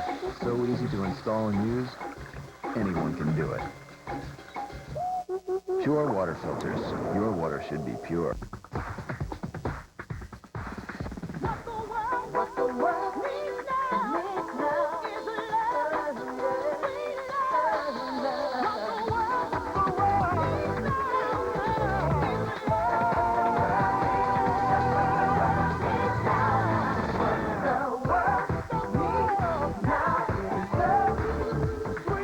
Now save 30%. Call your travel agent or 1-800-SANDALS. The critics are raving about PAX Sunday nights. He's a doctor who defends patients lost in the system. I'm trying to help you. Doc has a heart and something important to say. Then, this deaf agent is the FBI's secret weapon. We're on the move. Sue Thomas FBI has the makings of a hit. And it's the legal drama critics call compelling. Just Cause gets 4 stars. I'm impressed. That's the idea. Doc, Sue Thomas FBI, and Just Cause. Don't miss a moment. Sundays on PAX. This is the West District of the Los Angeles Superior Court, known as the Airport Courthouse in Los Angeles. People are gathered outside. They are awaiting the announcement of a verdict in the case of an Inglewood, California police officer charged with police brutality, a case that was caught on video. That a verdict should be read here shortly. We'll carry it for you live on MSNBC. The Department of Homeland Security has issued a new warning about possible hijacking attempts. It was issued to airlines and law enforcement agencies and suggests that al-Qaeda might attempt another suicide hijacking similar to that of September 11th. So far, the department has no plans to raise the nation's terror alert level. NBC's Virginia Cha joins us now live from New York's LaGuardia Airport. In Virginia, have you seen anything that might indicate a change in security based on that warning? Lester, actually, I haven't noticed anything significantly different. As you know, tighter security is the norm now at United States airports. And if you look behind me, in fact, you can see an example of that. You can see this high-tech baggage screening machine. It's the size of a SUV they use to screen checked luggage. Now, New York City, as you know, has been a particular concern to security officials, as well as the East Coast of the United States. In fact, in a new Department of Homeland Security memo, the East Coast of the United States is mentioned along with United Kingdom, Italy, and Australia as potential attack venues because of the high concentration of government, military, and economic targets in those areas. Government officials worry that al-Qaeda could potentially try to carry out suicide hijackings again, as they did on 9/11. How does this affect air travelers? Well, I had a chance to talk to some passengers today to get their reaction.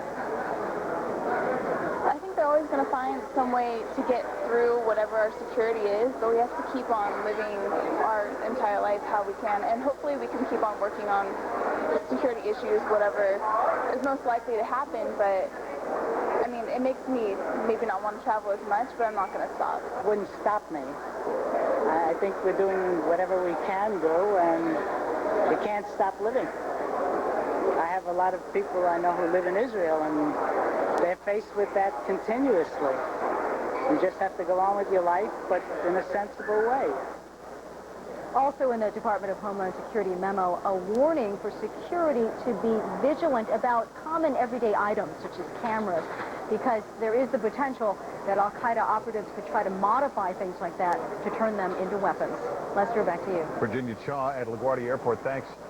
The crackdown on Saddam's inner circle is turning up clues that are helping in the search for Saddam Hussein, so we continue to ask, where might he be hiding out? And the question of where Saddam isn't hiding out may be easy to answer, and explain that is retired Army Colonel and MSNBC military analyst Jack Jacobs. What about that, Jack? Well, you're absolutely right. There are lots of places he can't go, and that ought to isolate where the only few places he is. He can't go out to the west because both the desert is denied to him by our overhead capability, and al-Assad in Syria is going to throw him out because he knows we're going to retaliate. Can't go much south of Baghdad because it's a Shiite area. Can't go out to the east because Iran hates him, and they'll throw him out or shoot him on sight. Can't go much north of Tikrit. I know we got his sons up near Mosul because it's a mixed area, but the Kurds don't like him either, and it fairly narrows where he can be to a small corridor that runs up and down Route 8 between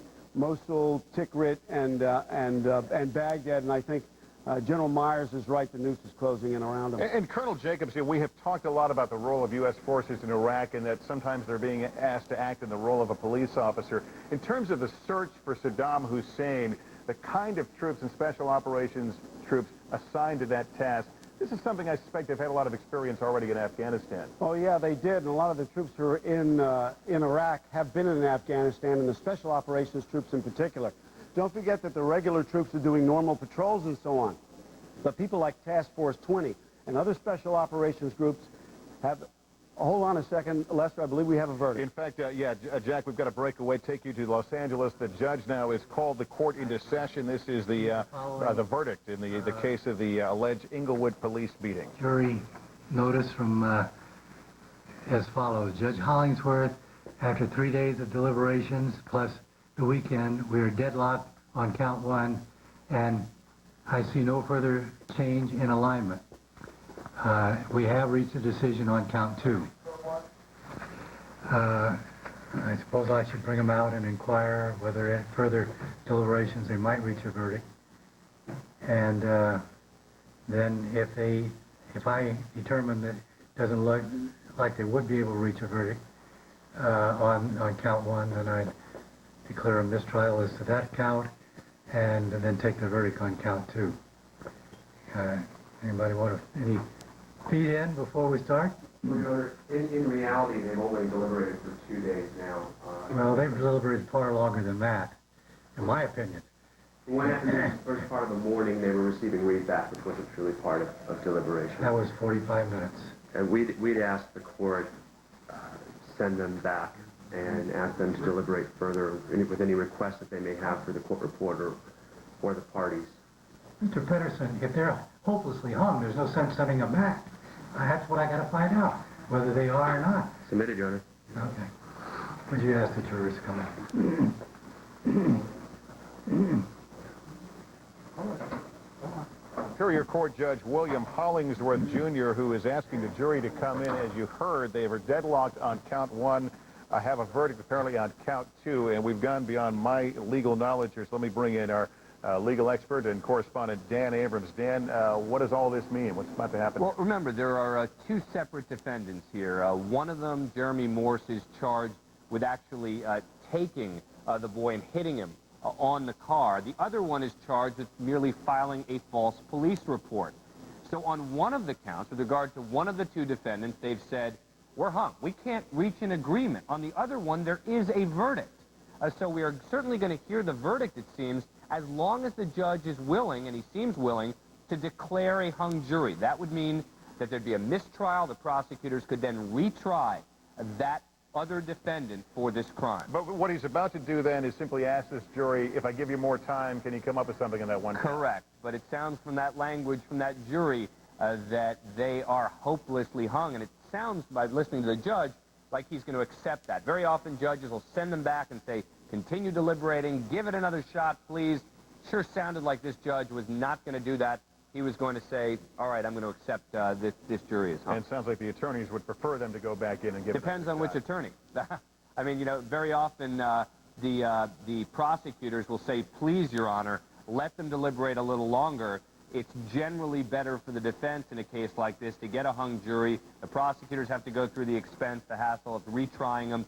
Very often they'll reevaluate and say to themselves, do we really want to go through this again? Is it really worth trying this case again, etc.? And I believe that's Jeremy Morse. Second from the left we're looking at on the end is Officer Bijan Darvish. Jeremy Morse charged with assault under color of authority. Is that the same thing as excessive force?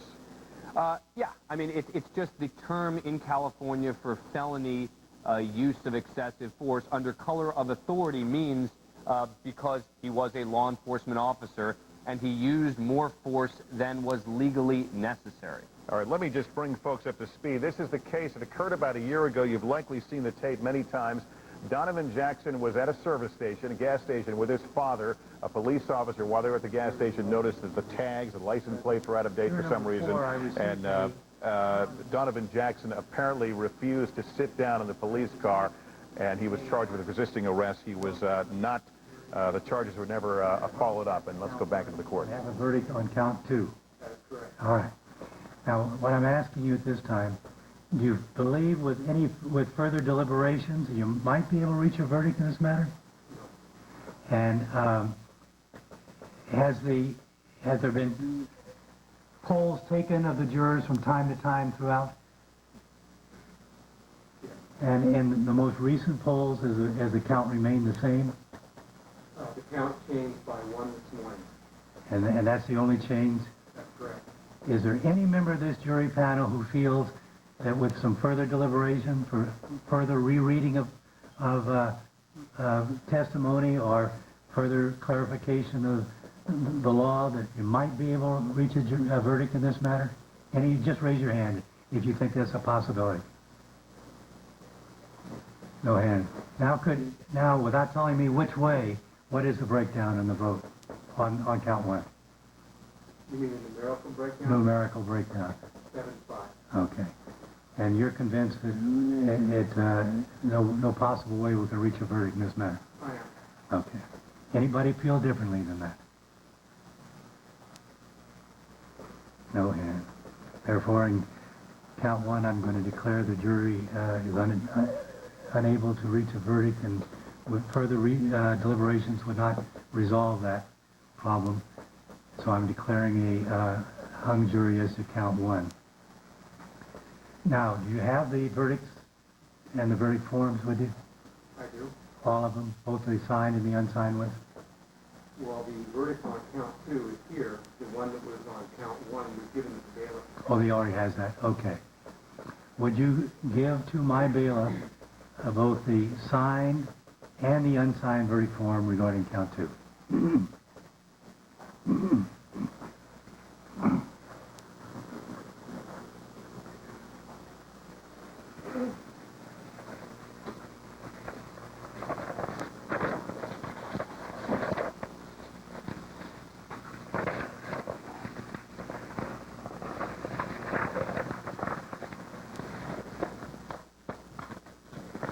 I'll ask the clerk to read the verdict, please. As to count 2. In the Superior Court of California, County of Los Angeles, the people of the state of California versus Bijan Darvish. We, the jury in the above entitled action, find the defendant, Bijan Darvish, not guilty of the crime of filing a false report in violation of Penal Code Section 118.1 as charged in count 2 of the information. Signed this 28th day of July 2003, juror number 4 is 4 persons. Ladies and gentlemen of the jury, is this your verdict? So say you one, so say you all. Yes. Wish the jury poll? No, Your Honor. All right, let me go back to count 1 for a minute. Could you now disclose how the vote was on count 1? How many for guilty and how many for not guilty? 7 for guilty and 5 for not guilty. Thank you. Members and alternate members of the jury, you have now completed your service as jurors in this case. On behalf of the Superior Court, I want to thank you for giving your time and effort. Keep it down in the courtroom. Don't worry, I'm leaving. No justice in here for our people. There's no justice here. All right, let's keep it quiet. On behalf of the Superior Court, I want to thank you for giving your time and efforts to the administration of justice in this community. You have the absolute right to either discuss or not to discuss the juror deliberations or verdict, or your inability to reach a verdict with anyone. However, be advised that, 1, following discharge of the jury, the defendant or his or her attorney or representative, or the prosecutor or his or her representative, may discuss the jury's deliberations or verdict with any member of the jury, provided that the juror consents to the discussion, and the discussion occurs at a reasonable time and place. Any unreasonable contact with the juror by a defendant or his or her attorney or representative, or the prosecutor or his or her representative, without the juror's consent, must be immediately reported to me, the trial judge. Any violation of what I've just told you will be considered a violation of a lawful court order and shall be subject to reasonable monetary sanctions. It is hereby ordered that the court's record of personal juror identifying information... What you have just heard is one of the two police officers has been victorious in his defense. That would be Officer Bijan Darvish. He faced the lesser charge of filing a false police report. He has been found not guilty by the jury, but the jury was deadlocked 7-5. A hung jury declared in the case of Jeremy Morse, the officer who was charged with assault under color of authority. He's the Inglewood officer who was seen clearly on the videotape punching the suspect, slamming Devon Jackson onto the hood. Let's go to back to Dan Abrams right now. Hung jury doesn't mean he is out of trouble, does it? No, it doesn't. 7-5, these jurors split. Very interesting. 7 believing that he was guilty, 5 believing he's not guilty. But what happens now is a mistrial is declared, and in this case, you can count on the fact that the prosecutors are going to try him again. There'll be a new trial, and I'll tell you something, that generally that works to the defense's advantage. In this case, it might actually help the prosecution. Why? Because the prosecution's expert witness in this case, the one who came in and said, yes, this is excessive force, ended up on cross-examination conceding that he didn't think it was criminal. That was a devastating blow to the prosecution, and even people who believe it was excessive force as defined by the law were complaining about how the prosecutors ended up getting hoodwinked into calling this person as their expert witness. So this time around, the prosecutors won't make that same mistake. They will probably spend more time on getting better experts who will come in and say that under the law, under the definition of the law, that is excessive force. This case became a battle of the experts. The defense calling in people to say that this is not excessive force as is defined by the law. The prosecutors saying it was. Now remember that Officer Morse was fired from the force. I mean, this is not someone who is continuing to be on the force. Not the case with Bijan Darvish. He has left the police force, no longer on the force. The question now is, should he be held criminally responsible for what happened? And this jury hanging on that question. 7 jurors, though, ready to find him guilty. And, Dan, if you'll stay with us, I want to quickly go out to Seattle, where we're joined by Ann Bremner, a former prosecutor in King County and now represents a number of police departments and police officers, including cases of abuse. Ann, let me get your reaction to what's happened here and what this means for a second trial for Jeremy Morse. Does this increase his chances of another hung jury or acquittal? Well, it could. This jury had to make a decision whether this was brutal street justice or reasonable and lawful use of force, and they split almost evenly. And the likelihood of that happening again is relatively high. Some cases are tried 2 and 3 times with a succession of hung juries. So, you know, police officers have a really difficult job. I defend them. I've defended police officers for years. And they're that thin blue line that protects us from criminality, and they, at times, have a duty to use force. This trial got a lot of press. This verdict, or lack of a verdict, will get a lot of press. Do you have instances where a second jury will sometimes feel compelled to correct what it sees as a wrong? There's no doubt in my mind. If there's going to be a lot of unrest after this verdict and criticism of this jury saying that there should have been a conviction on both counts, then I think a second jury might want to right that wrong, a perceived wrong. And then we saw in the Rodney King case where the federal government went after on civil rights charges. Is that an option for prosecutors to turn it over to the feds? It is, and as Dan said, when you're talking about color of authority with a police officer, that makes it a civil rights violation. So it can take, you can have a state and a federal prosecution under the Civil Rights Act because he's a police officer. So the answer is yes. Do you think there will be any discussion among prosecutors as to whether to go forward? Obviously, they have the option not to. In a case that's this high profile, they're going to feel compelled to go forward. Had it not been so high profile, with an even split, oftentimes prosecutors will say, reasonable minds can differ, we'll cut our losses. But in this case, they have to go forward. And the fact that the jury found Officer Bijan Darvish not guilty, what does that speak to the totality of this case and the weight of the evidence against both men?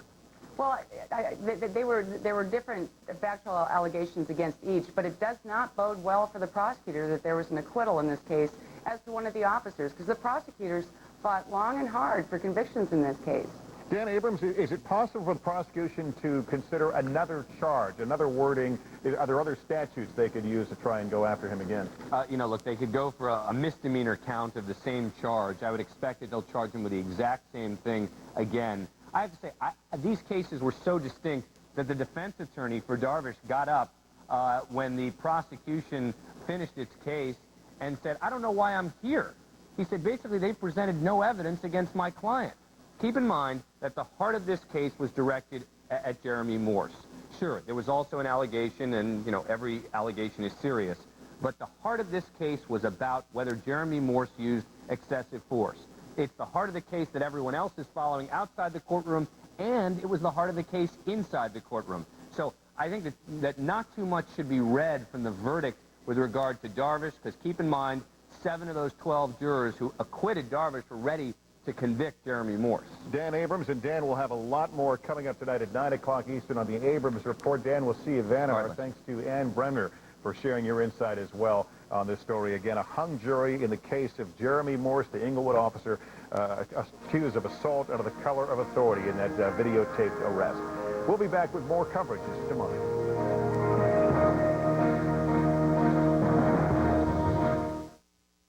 Ever wonder what goes into Red Lobster's endless crab?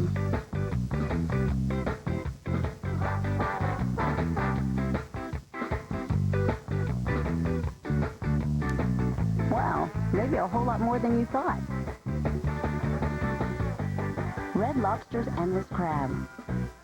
A celebration of all the hot, steaming snow crab legs you can eat. Endless Crab. Now at Red Lobster. Don't walk. Walk. Look, it's not a difficult concept, right? Unless your back is screaming, lie down! So before the pain takes over, grab a Thermacare, that air-activated heat wrap. Open it up, it gets warm. Stays warm for 8 hours, deeply relaxing tight muscles. So circulation flows in, helping pain flow out. Don't walk. Dance, man. Get down. There you go. Thermacare heat wraps. Wrap yourself in relief. Yeah.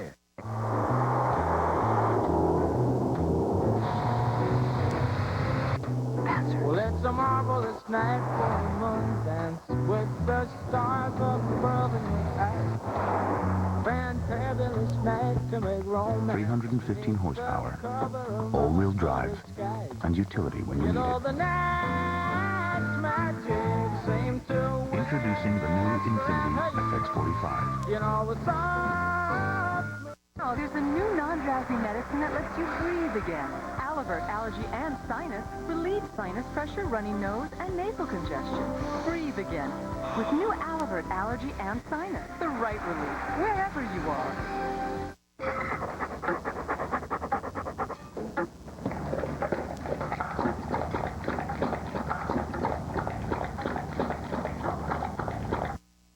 A1 steak sauce. Yeah, it's that important. There's more to protecting your family in the summertime than knowing which sunscreen to use.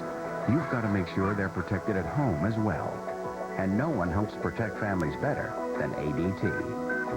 Call now and ask about ADT Summer Special and get ADT installed at a price you can afford. You could even save up to 20% off your homeowner's insurance. ADT helps keep more people safe in more ways than any other security company in America. And a single ADT system can help protect your home and family from burglary, fire, and carbon monoxide. You'll be connected to our customer monitoring center, where ADT professionals are watching out for you around the clock. So when an alarm is triggered, we can call for help right away. Call now and take advantage of ADT Summer Special and get ADT installed at a price you can afford. You could even save up to 20% off your homeowner's insurance. But you better hurry. Let ADT make this the safest summer ever. ADT, always there. My son is a genius. So when I told him Cascade gets dishes truly clean, he had to prove it himself. Plates may look clean, but that other gel can leave this food behind you can't see. But not Cascade. Cascade, clearly cleaner. Right. Got it. Mm-hmm. Yeah. Well, that's great news. I appreciate it. Goodbye. Well, I've got some fantastic news. I'm glad to hear it. No, it was Geico. Just saved myself a bunch of money on my car insurance.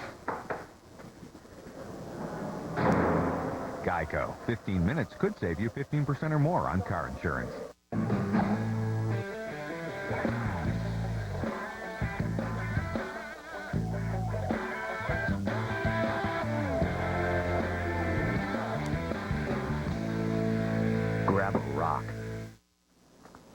And again, you saw it live moments ago here on MSNBC. A jury unable to reach a decision in the case of Officer Jeremy Morse, an Inglewood police officer. This officer you're looking at, Officer Bijan Darvish, was acquitted on charges of filing a false report. But again, the hung jury regarded Officer Jeremy Morse, who was seen on videotape arresting a handcuffed suspect, throwing a punch and slamming him on the hood. Again, the jury 7-5 could not reach a verdict. The prosecution may decide to file charges again. We'll continue to follow that story. A judge of the Kobe Bryant sexual assault case is putting those involved in the case on notice. He has issued an order that threatens punishment for anyone who violates the privacy of the alleged accuser. The 19-year-old's private information was recently published on the internet after accusing Bryant of sexual assault. MSNBC's Michelle Hofflin joins us now with more from Eagle, Colorado. Michelle? Lester, Kobe Bryant isn't due back here until August 6th for a hearing, but boy, there is a lot going on here at the county courthouse. First of all, just a few minutes ago, Kobe Bryant's attorneys filed this motion. Basically, we just received it. I haven't had a chance to read every word, but basically, they are objecting to the fact that the judge here allowed cameras in the courtroom for the August 6th hearing without consulting them first, and basically, they do not want cameras in the courtroom. Also today, just a short time ago, the judge told us that he is kicking us out, all the media out, from the front of the county courthouse and severely restricting what the media can say and do in front of the courthouse during hearings and during the trial. Now, media lawyers call this order the most restrictive that they've ever seen. News agencies aren't happy with this, certainly, and are considering appealing this decision. Otherwise, we'll be out of here by noon tomorrow. Now, much of this stems from a lot of pre-trial publicity, and much of it from friends of the alleged victim talking. Others are saying that this case is leaking credibility. This prosecutor probably wakes up in the morning to read the newspaper to see what's left of his witness's credibility. There comes a point in time when it just becomes so difficult to explain all the stories, and that affects the case.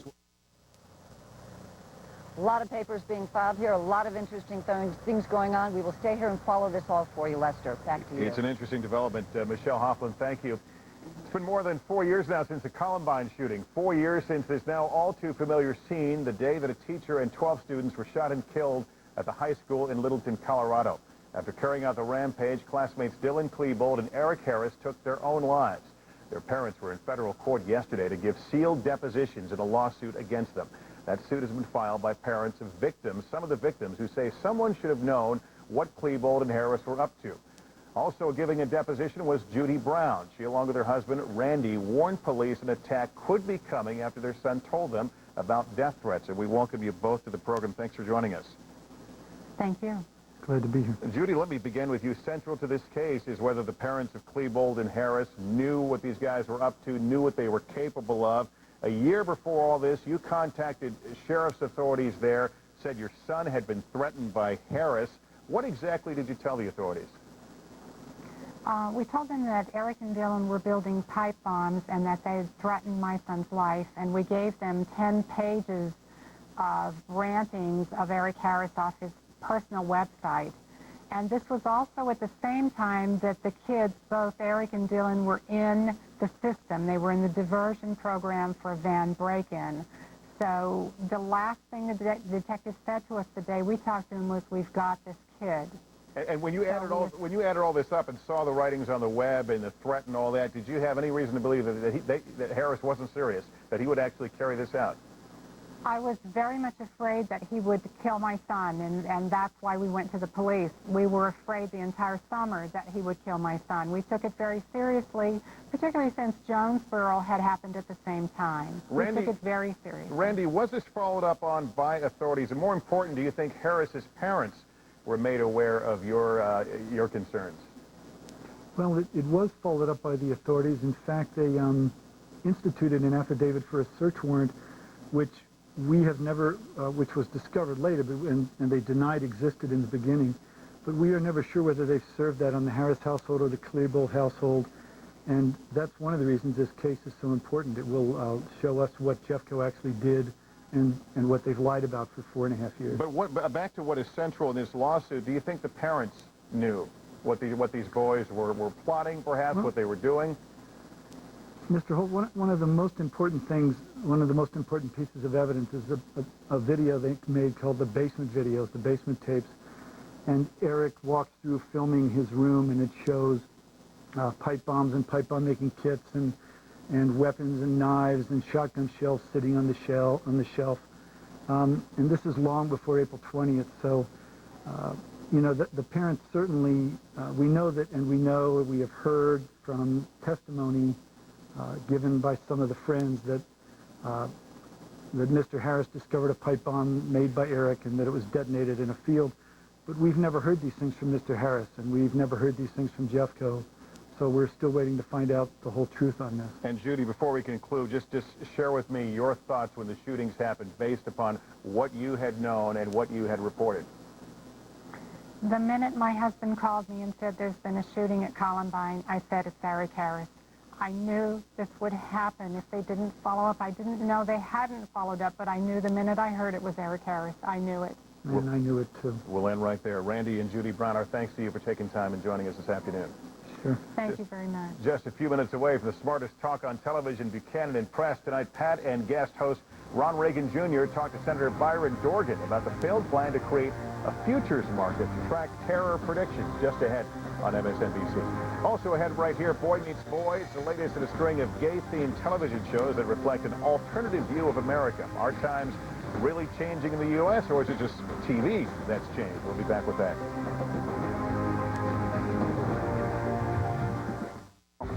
Toyota presents Image of the Day.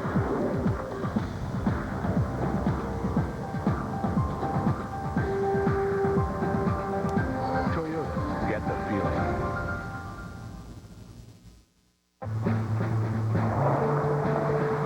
We build it to withstand earthquakes, the elements, anything you can imagine. At Toyota, we build to withstand the things you can't imagine. The Tundra was given the highest overall safety rating for full-size pickups by the Insurance Institute for Highway Safety. The Toyota Tundra, better from the ground up. Attention homeowners, mortgage interest rates have changed. If you still haven't refinanced your old higher interest mortgage to a new lower fixed rate, or if you want to cash out some equity, now may be a great time to lock in a new low fixed rate from Ditech.com. Don't wait for mortgage rates to go up again. Refinance now while Ditech's rates are still low. Call 1-800-71-FIXED or log on to Ditech.com right now. Ditech.com, your mortgage solution delivered. Kibbles and bits. Kibbles Wow. My dog doesn't do that.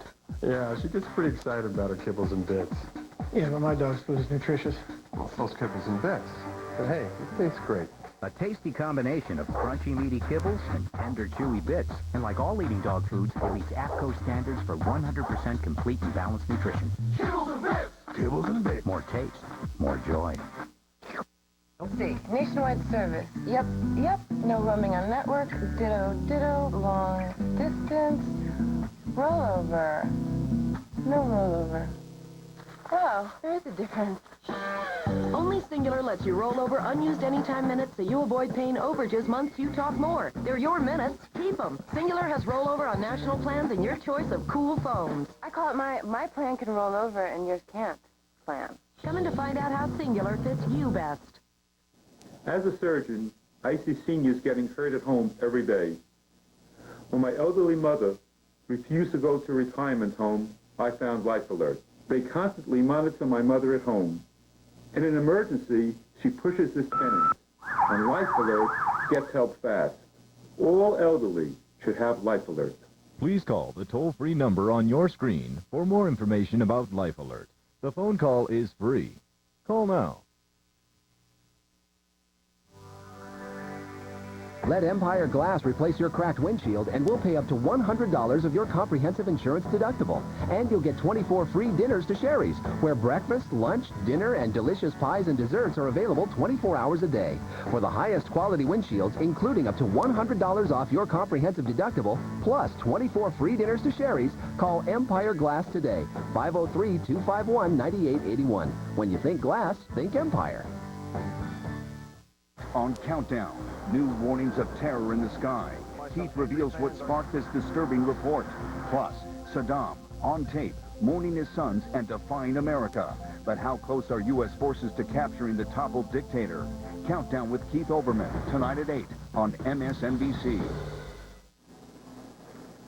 It was groundbreaking television 30 years ago when the son on the PBS documentary An American Family came out of the closet. 30 years later, being gay is no longer a taboo on television, with shows like Queer Eye for the Straight Guy and Boy Meets Boy. Like it or not, gay TV is here, and Americans seem to be watching. But is the case of gay going mainstream or just good TV?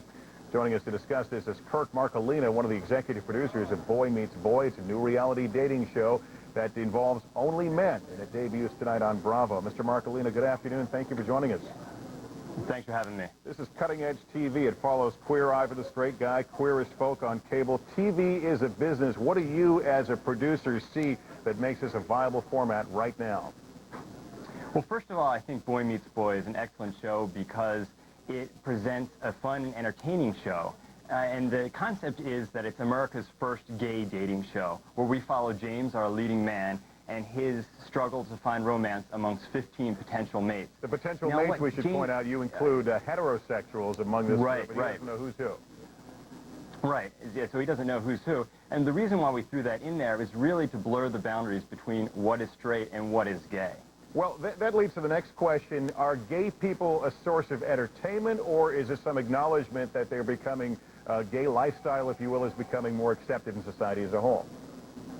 Well, I think shows like Boy Meets Boy and Queer Eye for the Straight Guy are really a reflection of society. I think the American society is ready for shows like this, and obviously with Queer Eye for the Straight Guy, they are coming to the TV and turning it on in droves, and we hope the same is true for Boy Meets Boy tonight. Are there still taboos? We know on other dating shows we often see the couples pairing off. We see them in close physical contact. Are there lines that you're still not comfortable crossing in 2003? I wouldn't say taboo.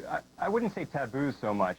One of the things we did on this show, as in some other reality-based shows on NBC, is we only allowed the contestants to kiss. We didn't allow them to go any further. And the reason we did that is we want this show to be a little bit smarter than some of the other dating shows to be out there. We want it to be about sexual politics, not about sex.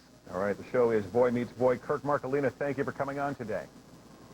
Thank you for having me. All this leads to that question, are Americans really becoming more accepting of gay people and their rights? According to a new USA Today CNN Gallup poll, not necessarily. That poll found only 48% of people thought same-sex relations should be legal. Support's not been that low since 1996. The poll also showed that 57% of people were against civil unions that would give gay couples the same rights as married heterosexuals.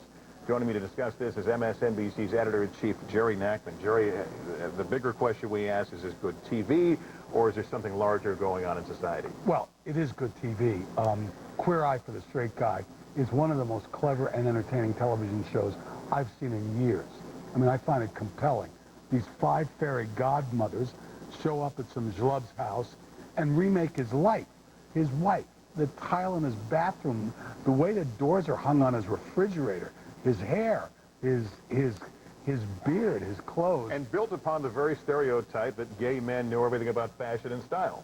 Absolutely, and it's done with great good humor and great good nature, and they don't try to proselytize, and the straight guys are delighted to have somebody rescue them from their schlubhood.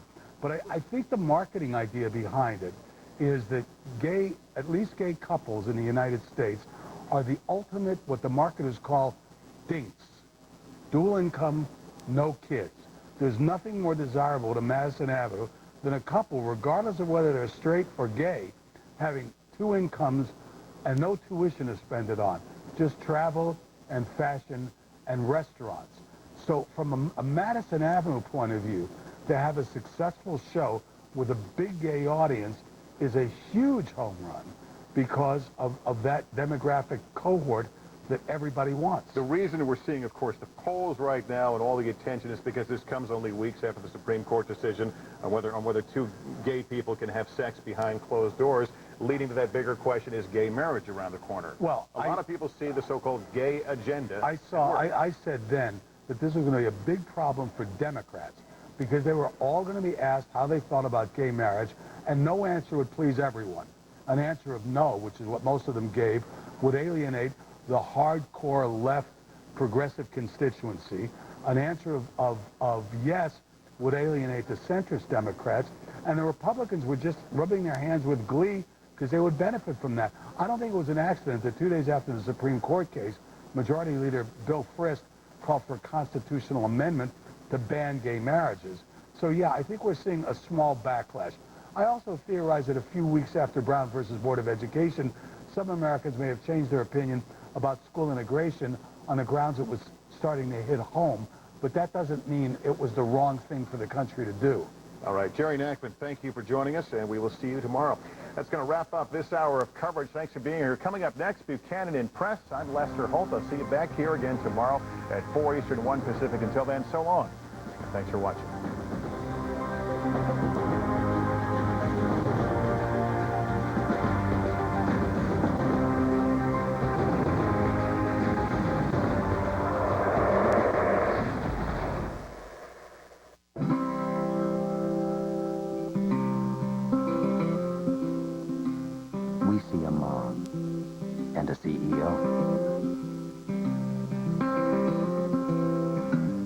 Business made agile.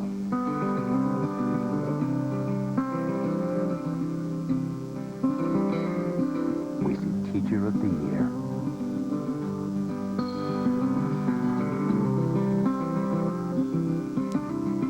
We see 400 employees in 3 years. We see the toughest reservation in town. 23-city tour. At Microsoft, we stand in awe of you and your potential. It's what inspires us to create software that helps you reach it.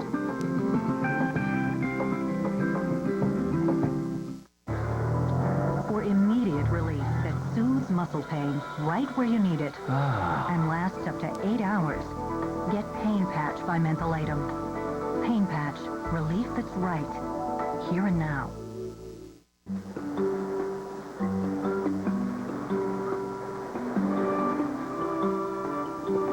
LL Bean clothing and gear have long been designed to help you cope with most every kind of climate, including the economic climate.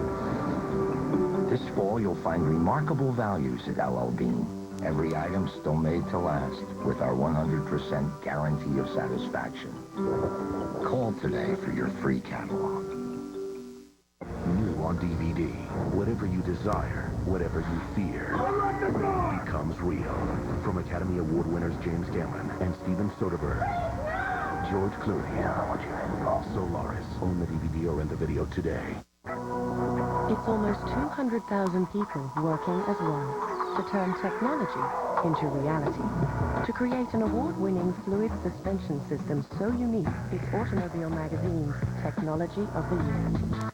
To deliver a portable satellite radio system that can go beyond your car to just about anywhere you want to take it. To design technologies that can survive the extremes of racing, and to do it all at the speed of Delphi. Gotta go. Geico Excellence means serving our customers 24 hours a day. I'm talking 24/7, no sleep. Hey, Louise, make me a pot of coffee, because I'm here to serve the customers. That's as if you were at an all-night diner. That's what you'd say. Geico. 15 minutes could save you 15% or more on car insurance. We're going up. If Geico were a food group, we would be the vegetables, not the meat. Evolution in overnight laxatives. Freelax. These have stimulants that can jolt your system and cause cramps. Freelax caplets are different. They're stimulant-free and cramp-free. It's different. It's Freelax. Overnight relief without cramps. Freelax. Raise your hand, you got it. Raise your hand. Pure Unscented. It's the #1 selling unscented antiperspirant. Get outstanding odor and wetness protection, minus the heavy scent.